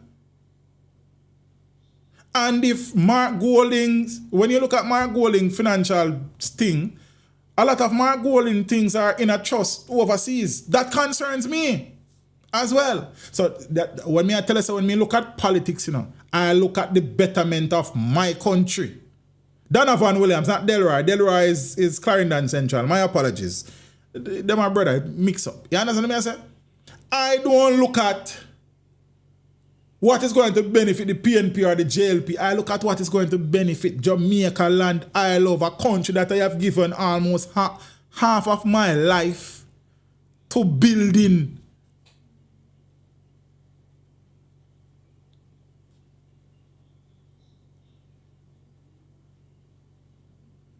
So me no want to come pretend to me like, so even though Mark thing has been certified, I have concerns too about Mark's things. But many of us are not willing to have these types of conversations. We only criticize the party where we not support and big up the party where we support. That should not be the case. As a Jamaican tax-paying citizen, you should be able to support one party to say that they were wrong when they are wrong and that the other party we in support has done good for this country and vice versa. I don't think that I take nothing out of here in a family. But as me say, we love the echo chambers. We love the people them who are telling you the things that we want to hear. It's just like if you have a friend who can't tell you the truth. It's not a friend. If you have people on social media platforms who are unwilling to accept that their opinion is not always the truth, the party that them support has not always done what is best for the country, and the party that them don't support has done good for the country, then I don't know that you should be listening to these people. But are big people and I can't tell you who to listen to. I am just saying step out of the echo chamber sometime. We don't have to revert to vitriol and character assassination for sure that we support one party over the other.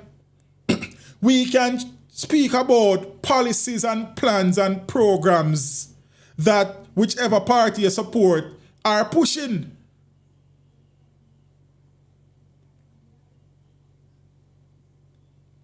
It doesn't have to be political assassination or misinformation or the bending of the truth.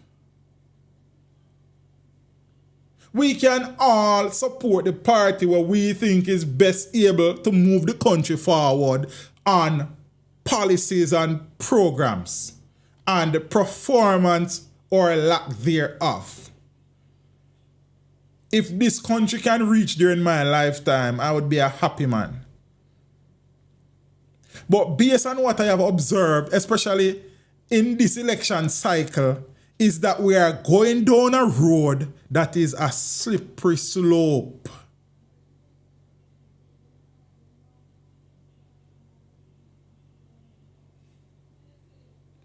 We are going down a road that is a slippery slope.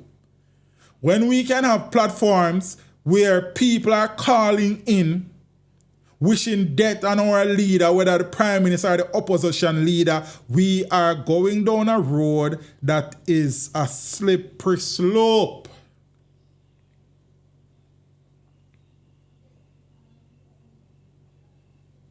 A word to the wise is sufficient,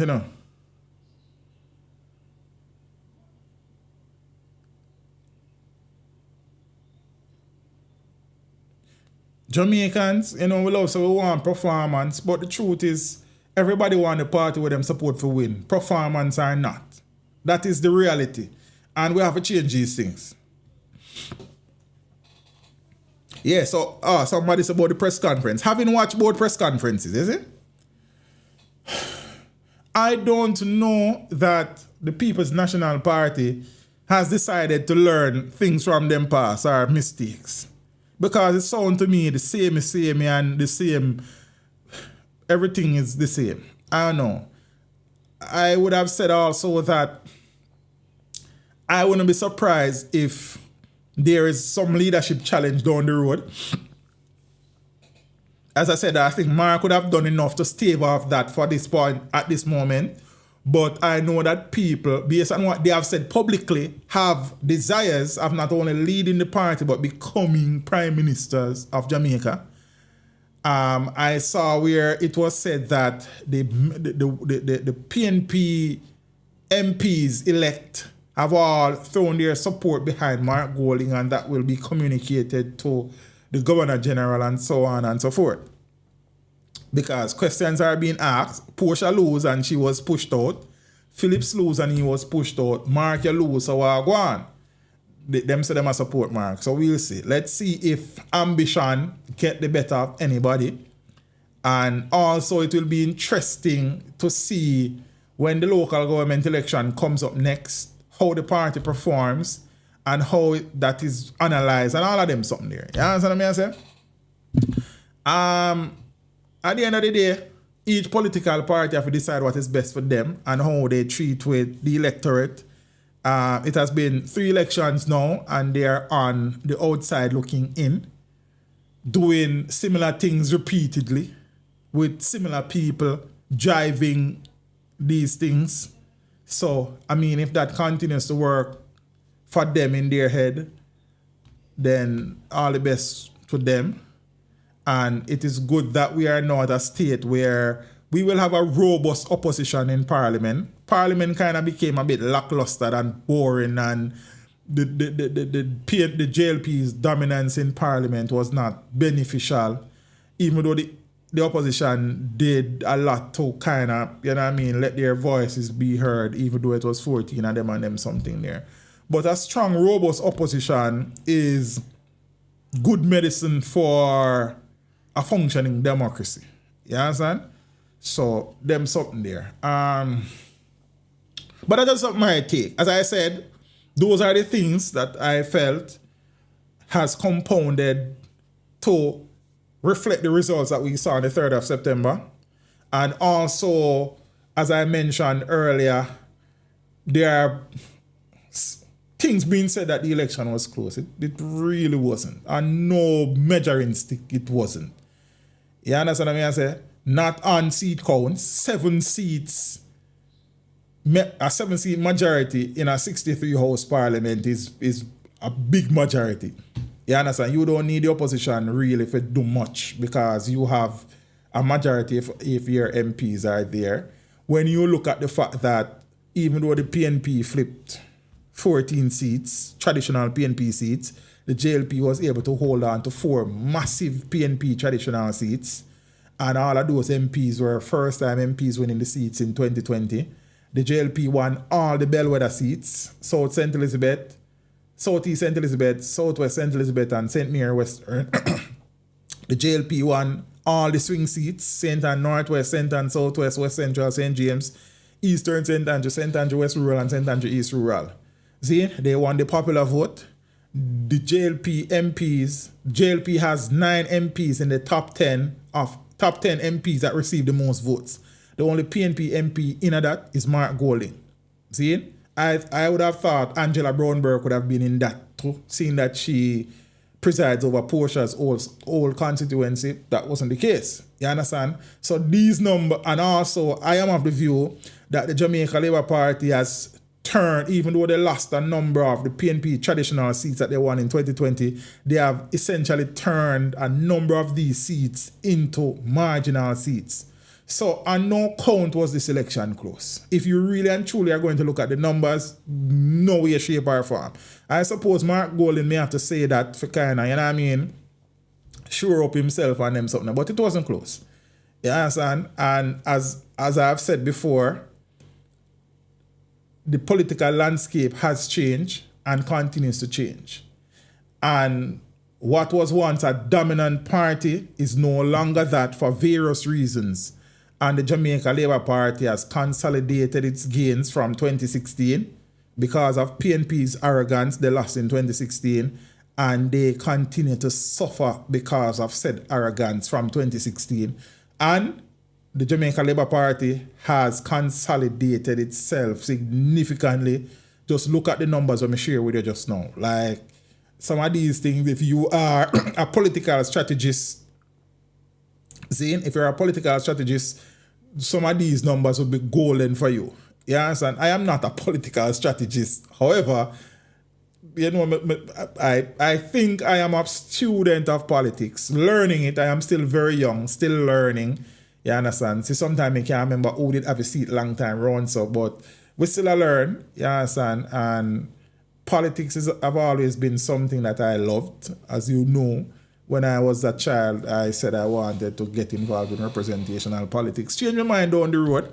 But I would have also done some amount of political studies formally, Zane, and stuff, plus the anecdotal observations and them something. And research too, because we always research, you understand? So, interesting times ahead. You see me, I say? And thing. But after that, you're actually the right person or at the right age.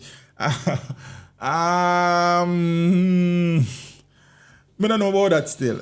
You see me? But yeah, and that are just my views. And again, apart from why the election wasn't close, those are facts. But why the PNP lost, those are my opinions. So take that with a grain of salt. Again, I could be far off, as with a lot of things what I normally say, and as well as I could be close to something. I don't, just my opinion that. But you can't deny the facts. You understand? And let's see how the People's National Party move forward. I mean, 28 is closer to 32 than 14 was. So that's positive. You understand?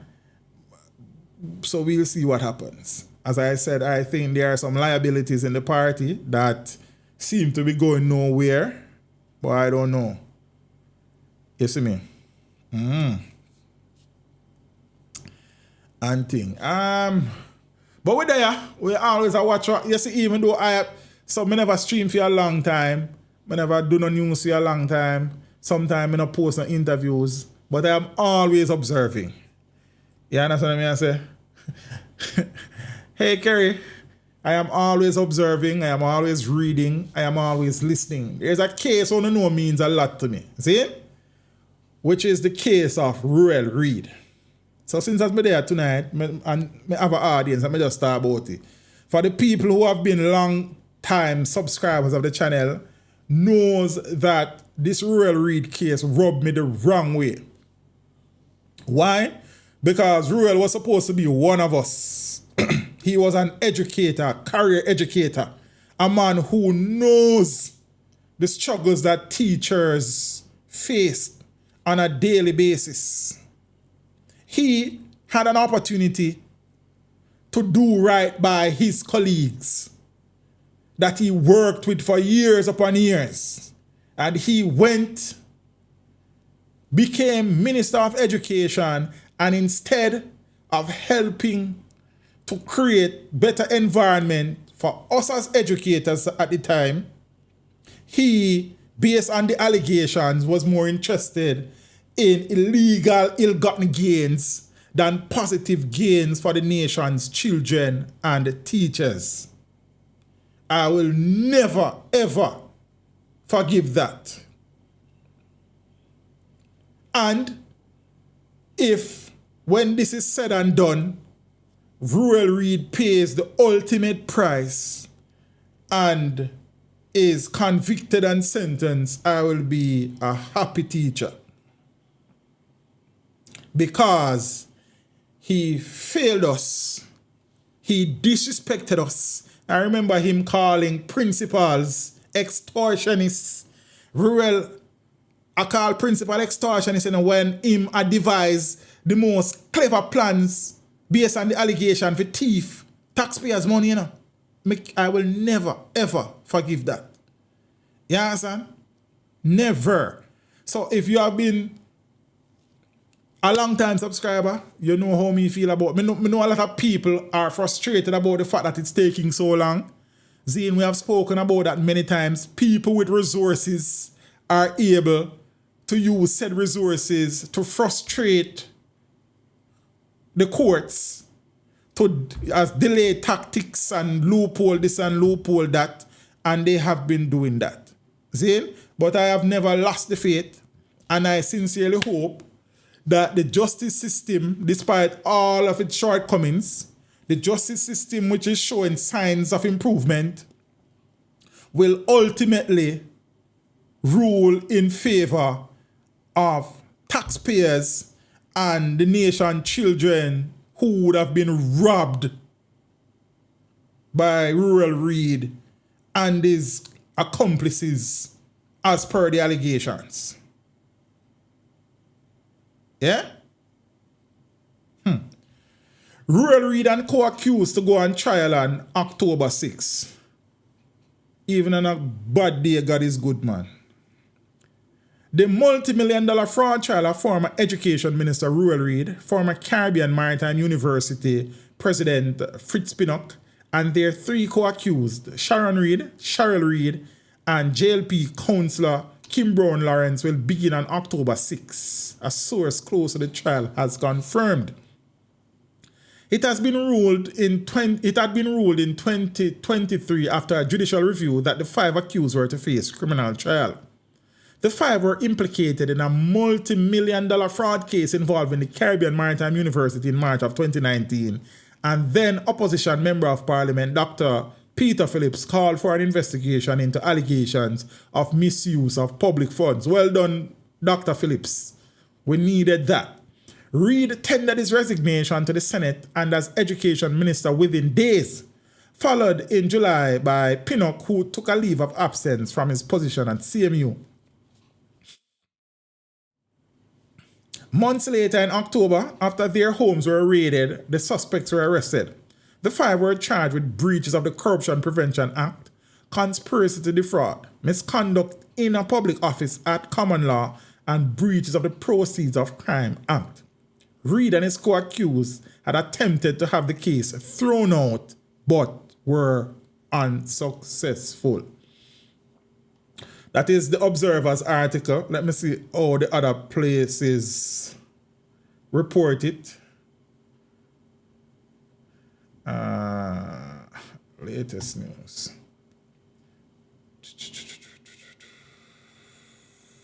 All right.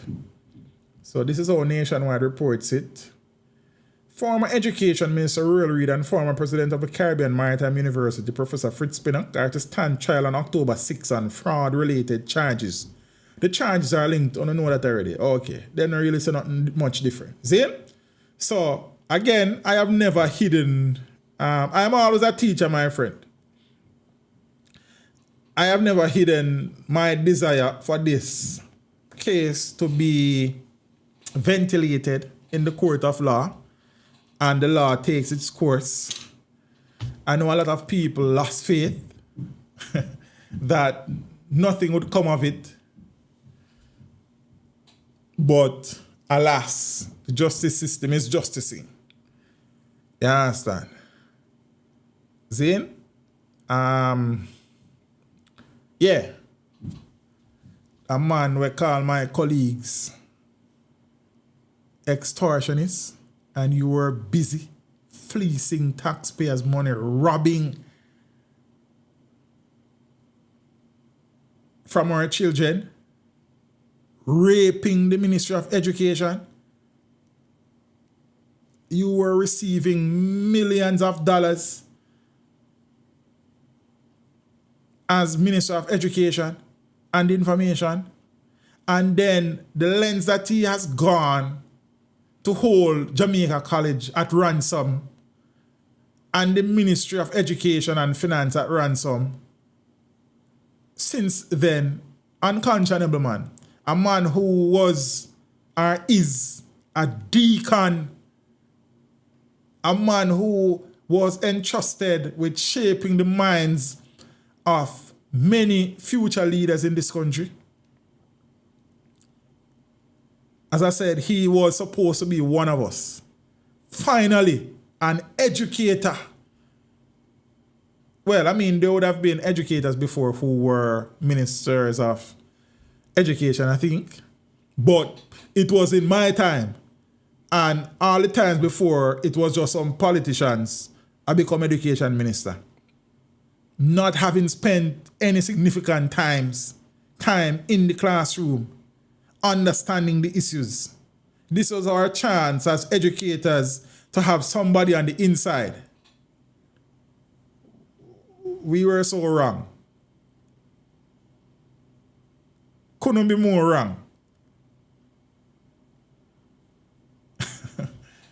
Yeah, man. So the passion that I have for this case is similar to the passion that I have for the cockpit country situation and mining in the cockpit country and them things here. Yeah, and the same passion we have for Andrew Wheatley and his tenure over Petrojam and them. Like, we're not business who them be. We want what is best for the country that we have contributed to its building, making sacrifices, big and small. You understand? Living under wage freeze after wage freeze, or 3% increase there, or 1.5% increase there. I can't forgive them people here. Never. You understand? I remember when the news just broke and he did an interview on Nationwide. How I await probity in the matter, and when the matter is all said and done, I will be vindicated. Brother, move, man. And when Delroy Chuck can talk about it could have been stationed, one heap of crap out. Some politicians I will never forgive for some things. Never. Never. But that's just my personal views. You understand? You're okay to feel how you feel about these things. But this one is very personal to me. You understand? As a teacher at the time,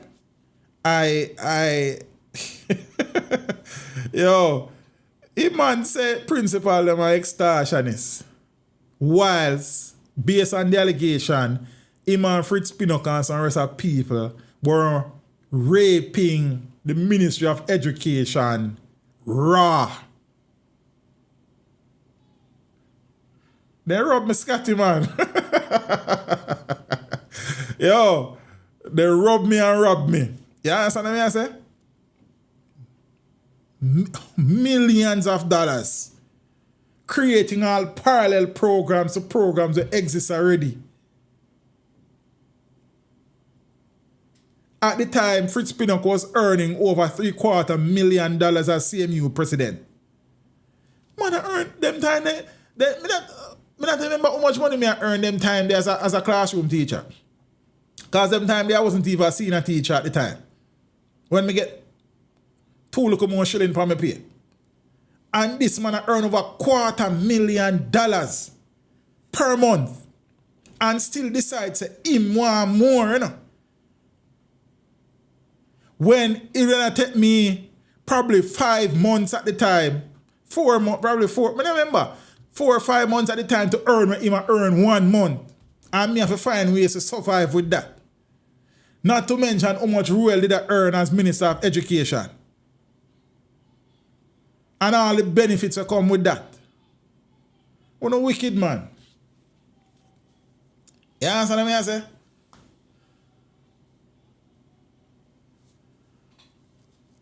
See another situation I know where, since I'm there already on attack, People's National Party representative for Southwest St. Elizabeth and the Spanish Town Mayor, Norman Scott, has been formally charged with assault after an altercation on election day. See? So, Mayor of Spanish Town Norman Scott has been charged with assault occasioning actual bodily harm and malicious destruction of property in connection with an incident at a polling station in St. Elizabeth during the September 3 general election. So let me read the news, Reports on the Black River Police said that about 12 noon, the 66-year-old Scott of William Street in Spanish Town and Gazeland, I'm not sure if that is pronounced correctly. I just say G-A-Z-E, or Gaz, I'm not sure it's pronounced, but I say Gazeland District in St. Elizabeth, sorry if I butcher it, visited the polling station and exceeded his allotted time. So I think how that works is allowed 5 minutes at each PD. See it? And there were 7 polling stations there. So 7, 5, 35 minutes. And apparently he had overstayed its time. It is further reported that an agent attempted to inform him that his allotted time at the facility had expired, resulted in a commotion. Another agent intervened to quell the uproar and was allegedly struck to the face by Scott before the mayor's security detail removed him from the location. Following the incident, a report was made to the police and the investigation was launched into the matter. Scott had denied any wrongdoing in the matter on election day. Summons for the offences were formally served on the mayor on Friday, and he is scheduled to appear in the Santa Cruz Parish Court on Monday the 13th of October. I think he also had filed a report. Let me see if I can find that article. So I guess both persons, the alleged victim and the alleged suspect, filed report.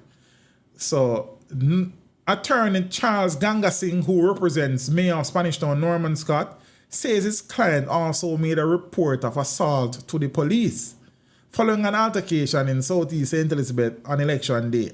Scott has since been charged with assault. I don't know that already. Let me hear what lawyer say.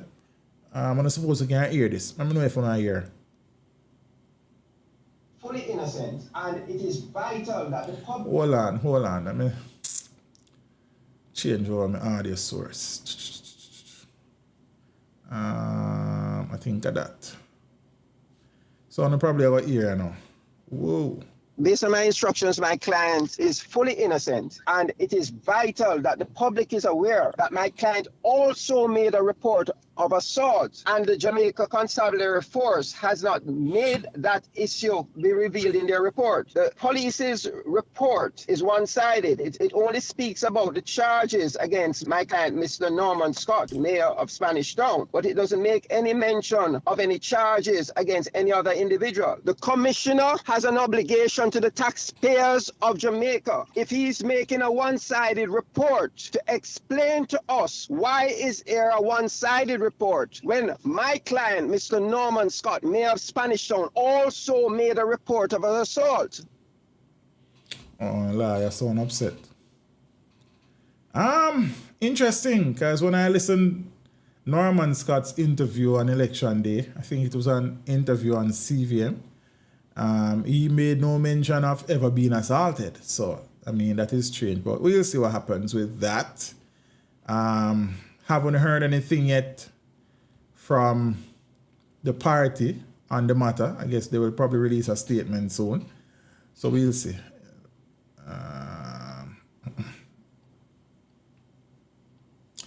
You see why I love politics alone? Because see, mighty 52-36, I say, next thing you hear, so me going to politics now, so me a criminal. Me, you know, good Miss Paulette boy, you know. You understand? Body son. Miss Lou grandson, and them sitting there. Chelsea and Amir father, BSF, me, call me turn politician, me now a criminal. I mean, I love that. Rough. Also, so next thing I want to talk about, you see? Just since I'm there.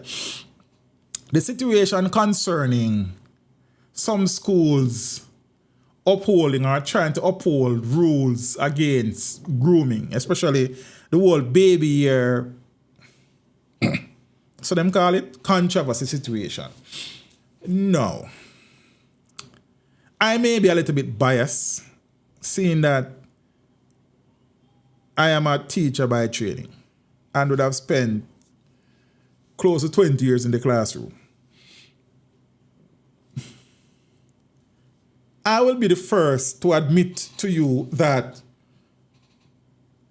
some of these rules are a bit silly. Edges situation. Some rules, not specifically the edge situation, are a little bit silly at the core. Just like how I think there are some laws on the books of this country that are silly and need to be addressed. However, sometimes these rules are put in place with the sole intent and purpose of providing structure, guidelines, and regulations for children to operate in.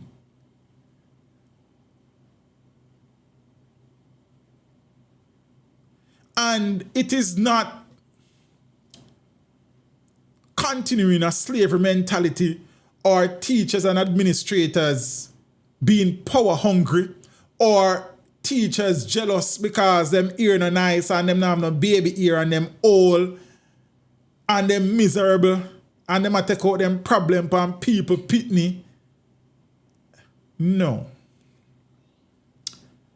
99.99% of the time, these rules are being enforced as a duty of care by educators. See?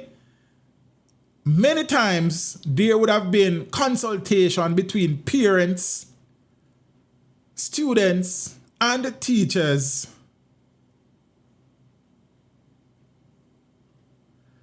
about these things before they actually become rules, and parents are notified and children agree and them still do them things. The long-running conversation is whether or not these edges impede learning. As for the case of St. Andrew High School for Girls, they would have had meetings during the summer and agreements were made that it won't be tolerated and so on, and students still go there and all sorts of something. As I think would be the case with many schools. On the face of it, to many people, it don't stop them from learning. However, having been on the ground as a teacher for so many years, I would have observed these things and BM, that is fine. Seeing, whilst I have never had a conversation with a child about her hair, because generally speaking, during my time, female teachers tend to deal with females and male teachers generally deal with male students. You understand? So, I never really and truly deal with females and them attire and stuff. However, a lot of people are actually missing the real issue here. And the real issue is not whether it will stop them from learning. The real issue here is that schools, unfortunately, remains the only structured environment for a lot of these kids where some form of guidelines and rules are in place, because many of them really raise themselves. There are very little regulations at home, or if so, they are not enforced in many instances, and schools continue to be that last buffer between these kids and the society that is ready to chew them up and spit them out. So while ultimately edges don't necessarily go stop a child from learning, what the edges do is to provide as a distraction for these girls who spend a lot of time fixing up them edges, going to bathroom to fix up them edges. So over time, these cumulative distractions will impede education, impede them learning. Seeing? No. We normally get hot under the collar about what schools are doing and conveniently continue to neglect or willfully ignore what parents are not doing. Education is a collaborative effort. It has various stakeholders. The Ministry of Education, administrators in schools, classroom teachers, parents, children. Everybody in that has a role and a responsibility to play.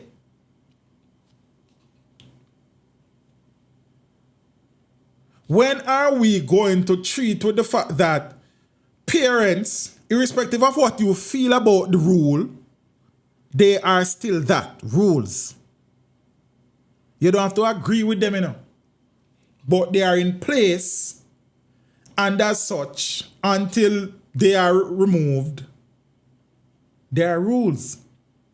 Why is it a parent knowing that it is against the rule, you allow your child to leave the house, to go to school now cause problem, then no quarrel? But nobody not talk. It's always the school's fault. Everything that happening to the youth them in the country are the school fault. Because teachers are supposed to be all things to these children. And then be all things to them own children at them yard.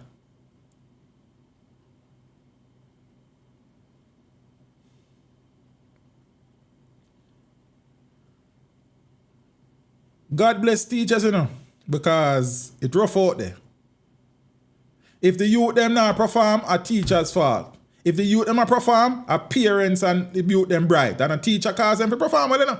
But when they not perform, a teacher's fault. If them perform well, me did send them got extra class there, so, and them do, look here, man. The teachers, why rough? Problem more than money. Rough. School is about fostering holistic development. Academic performance and progress isn't the only barometer that measures a child's time in school. It's about preparing this individual to be a productive member or part of a whole, which is a society. Societies have rules and laws, regulations and guidelines. Some of these kids are not being exposed to any form of structure, guidelines or regulation at home, and the teachers, them way battle everything else, are trying to keep the thing on a level, preparing these children for the world, and them always end up get the wrong end of the stick. Andre, if you know so your child will get locked out because of this thing, don't make a child leave them yard the wrong way.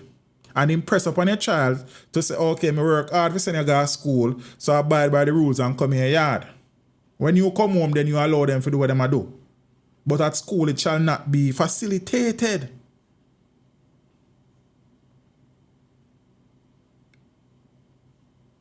Why are these children being, and I not tell us, I agree with them being locked out, you know. But warm to the rest of the stakeholders, I mean, the thing. All right.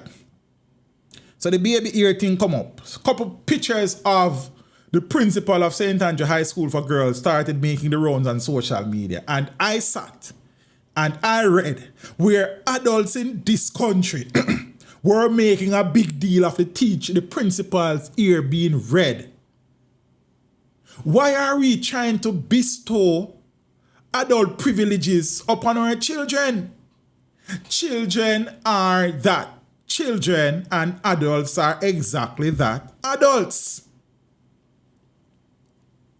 There are different rules and guidelines in place for the principal as an adult versus those for children.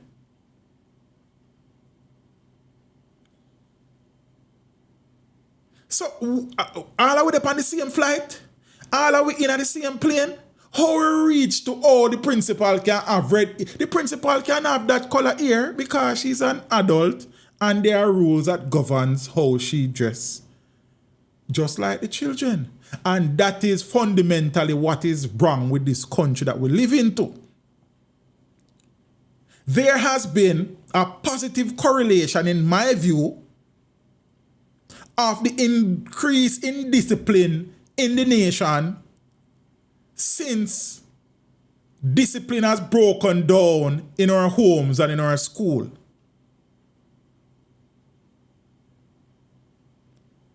It should be just free for all.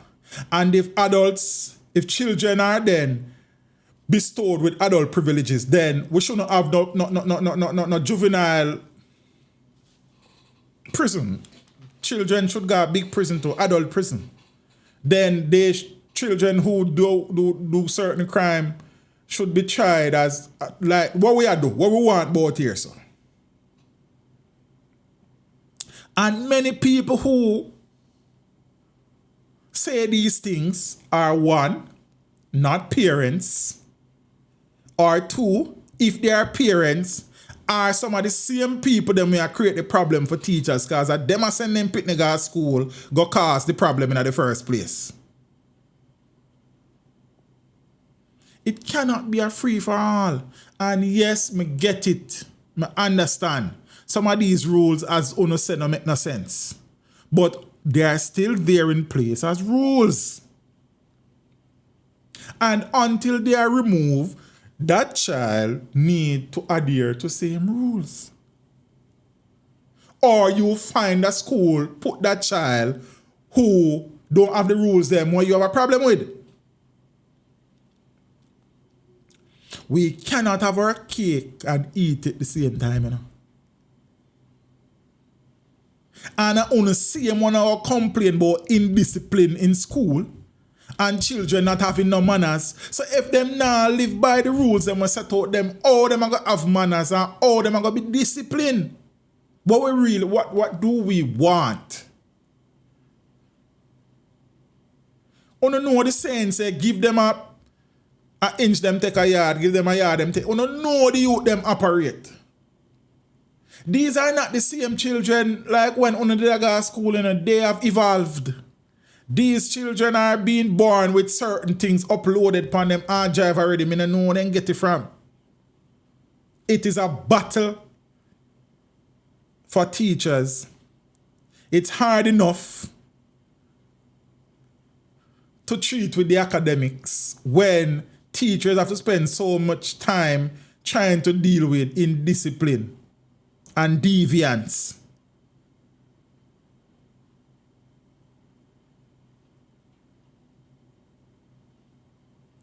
Many of you cannot survive half a day in a classroom in certain schools. You will be eaten alive.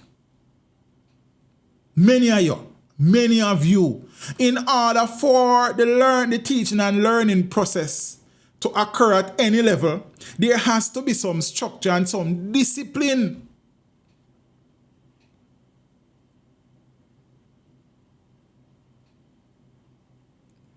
So as silly as you might think these rules, and I say again, I may be biased, and I'll accept that. Zin, based on my antecedents as a teacher, I said, but me was that right? Look, I'm not even know right now. Zin, but say, in order for teaching and learning to take place, you need an environment where students, children are cooperative, are disciplined, and are attentive. The way you enter your classroom determine how your session or double session go. The way our children meet you for the first time determine how they will respond to you for the 5 years or 7 years that you teach them.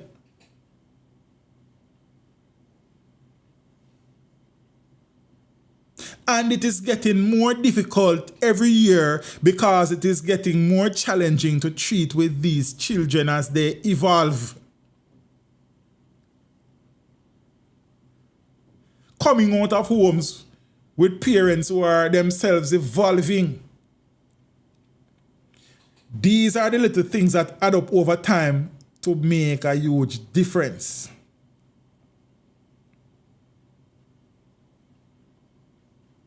There are many things that I used to have to treat with when I was going to school and my thing never made no sense. But becoming an adult and looking back, I am happy that those things were in place. Because maybe me then become a cruff. Same thing for the yard, them when I grow up in many different yards. God is good. You understand? It is easier now to become a cruff than when I was a child going to school. And that is okay, Kev, and you're fine to see it how you want. Your opinion is welcome. And that is okay. That's not a problem. But rules are rules. As dumb as you may think it is, that is what it is. You understand? So, yeah. Many things. Yeah, man, and but not because it don't make sense to you doesn't mean that it doesn't make sense to other people, sir, or miss. Your viewpoint is not a world viewpoint. Your viewpoint is individualistic, just like mine. You don't have to agree with me and say in a family. And rest assured that I will not agree with everything you say either. Yeah, man, and they were fine, and so be it, and then those things change. And we don't have slavery no more. So until them things that change, the rules are the rules. You understand? I don't know if you are a parent, but if you are a parent, I am absolutely 100% sure that there are rules and regulations that govern your children. 100% sure of it. And even if you're not become a parent, even if you're not a parent yet, when you become a parent, there'll be rules and regulations that governs your home. Parents need to be parents and allow teachers to be teachers. That is what we need to talk about. Raising a pitney right. And stop depend on teachers for raising the children. Them have enough on them plate already.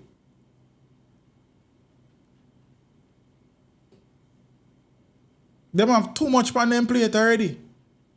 If you send your child out to school, well trained, well groomed, then them and the teacher don't have no problem. So we don't need to come together with no parents.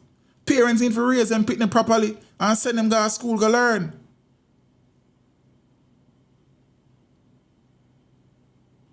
How about that? The school is the domain of administrators and teachers, and the home is the domain of the parents. Teachers not telling no for raise no pitney them. So but raise them properly, send them come give way.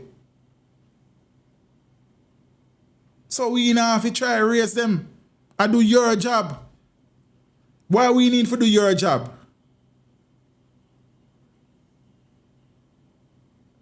Why are we doing your job? And that is now hindering us from doing the job that we are paid to do. Then you hear so we not do nothing. When 95% of the time is trying to establish discipline. Raise an opinion them properly, man. So we not have no problem. Careful that they raise an opinion them properly in the first place. Then administrators at school will not have these issues. Oh boy, if you left out of them yard and them pants tight for them mother one. Like a leggings business. And then come out of your yard. Why is your daughter's uniform so short? Why is your daughter coming to school with extension in them ear?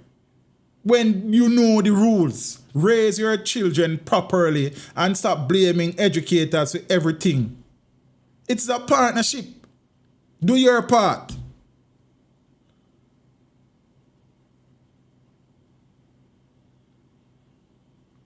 And make the thing flow or if it flow, man.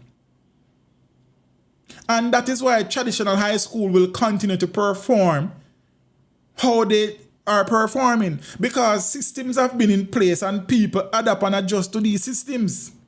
These parents of traditional high school students spend more time playing a role in their children's life than some of these other schools. That is I have taught at both end of the spectrum. Traditional high school, high performing students, and not so traditional and not so high performing students. And it's a world of difference.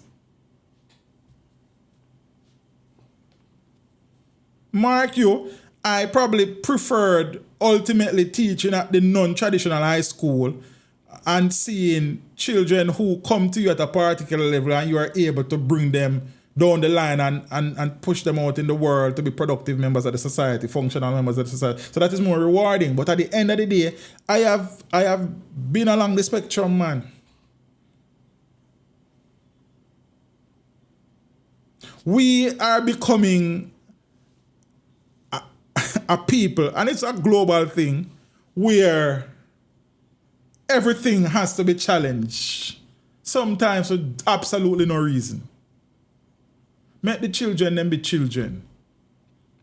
There are rules and regulations in the world of work, rules and regulations in society, rules and regulations in schools, and there should be rules and regulations at home.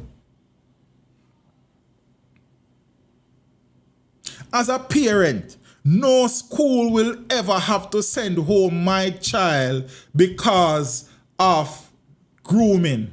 Unless when them leave my yard, then got change. And then when me find out that that can happen again. Because I am not just a father, I am a parent.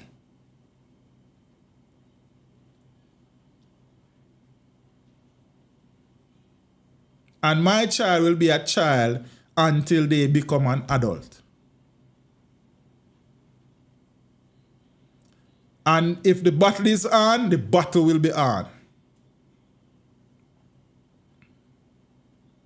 That is your responsibility. A part of your responsibility as a child, as a parent, is to be the best parent you can, providing the best guidance you can, and explaining to a child, say, okay, right, just like you, I feel this way about this. But at the end of the day, it is what it is, and we move. But hey, look, as me said, when me come here, I don't come here to convince anybody. It's a talk show. That is what it is. Me talk. If when I talk, you don't agree, that is fine. If you're aggrieved that much that you nobody want to come again, that too is fine. See? So we can agree and we are going to disagree. That is just the reality of it. You see me? Thing is that I don't expect people who have never really spent time on the ground in these schools, except when they were children, to really understand these things, to be honest with you. See? So me get that. And as I said, that may make me biased, but it's what it is. I have been in institutions where youths in there where people can't talk to. You're not going in his, like me can't work at school and me can't talk to you. That will never happen. So we are going to learn to talk to me and I'm going to learn to talk to you. You understand? We have helped many young men look into themselves and are now functioning members of the society. Many, hundreds. You understand?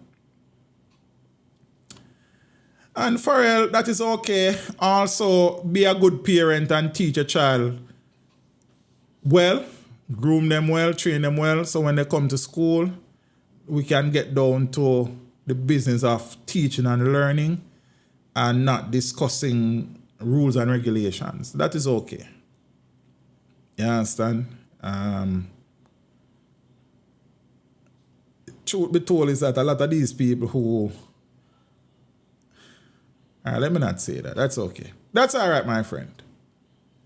I hope that if you're a parent, your children are being given all the guidance that they need to operate in whichever society or country they are in, though. And that they are making the most of their opportunities in school and not farm food. You understand what I'm saying? So, yeah. But peeps, I cut it this up. I didn't plan to talk about them things tonight because I just come talk about that is okay.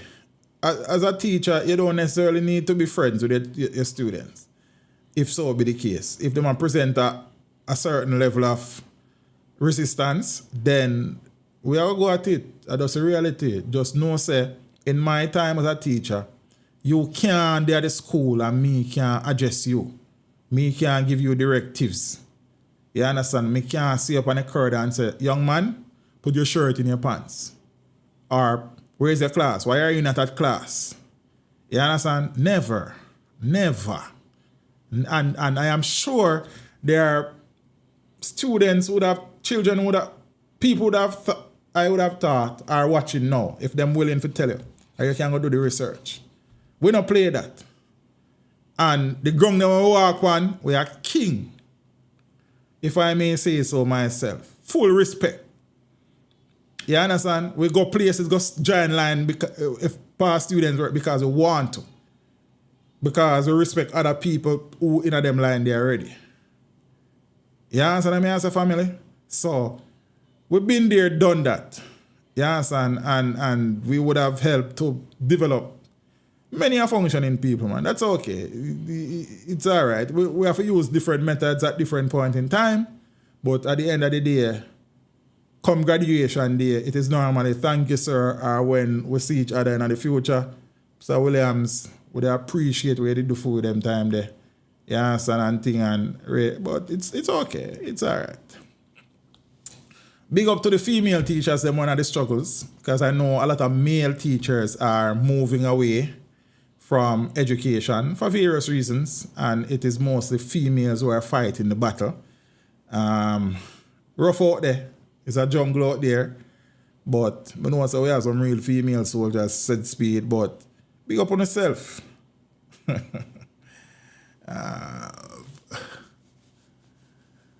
Peeps, good night. Appreciate the support. You know, my 2 cents is what it is. We talk how we feel. We just talk how we feel. You understand what I say? No man of your awareness by kill and then something there. Alia James, student and teacher at the moment. And things. So it's just what it is, fam. We can disagree, we can agree on many things, but some things I would have been close enough to understand how these things work and how children operate, and then something there. So we just have to agree for disagree. Some rules really and truly probably need to be looked at, but until then, the youth them abide by them and keep the thing moving. I don't think there's a rule that is so bad that a child will be harmed or hurt because following the rule. You understand? It is a simple thing. And every functioning society have rules and regulations. And some of we talk off a mouth, when we go other places, we fall in line like happy people. You understand? But at Jamaica, we have strength for. But that's the next story for your next time. Peace. Big up on yourself. Ono and Carleen stream. Zane. I charged up the phone and sitting for last weekend, but then there were some issues that I couldn't stream in terms of timing and stuff. So I never bother with that and thing. But give thanks, we're there. Again, my views are just my views. They are not laws, they are not rules. You don't have to follow them, you don't have to agree with them. Some things I will never budge on, my beliefs. And you don't have to budge on yours. Just be the best parent to your children so that teachers can actually spend more time teaching instead of being the parent that you are not. You understand? Because some of us, use these things to cover up our shortcomings as parents too. Yeah, instead of trying to improve and provide guidance to your children. But what good? Step with Jah. Safe travel upon the gravel.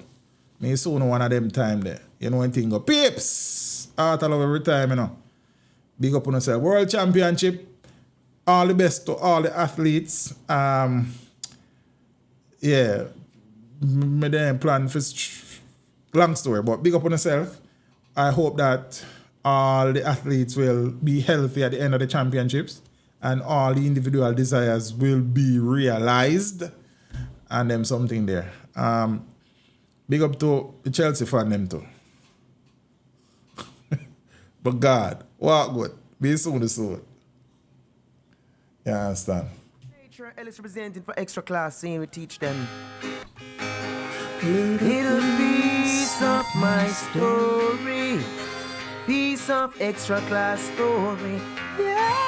Big up to everybody who check in tonight. You understand? I appreciate the support. And may I say, J Views, super reasonable doubt. I like that name there.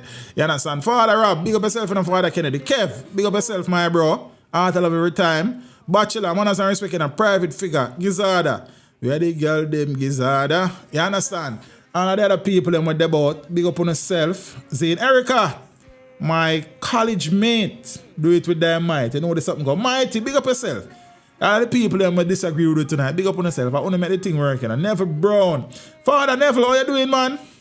Big up yourself, you know. I don't know if you still watch still. I just see the thing. Farrell and all of the people them. Nix. Matique, everybody. Alia, everybody went in the building. Big up on yourself. What good. Farmwell. Yeah, David. Tyrell. Mothers are respecting. BM. Big up yourself, my bro. Hope all is well. You understand? Yeah, man. Me hear what you ask still in my bro, but you know what thing go. Big up on yourself. What good. Step with Jack. Save trouble upon the gravel. Some a lawyer, doctor, some hustle in the streets. They all agree extra class is unique.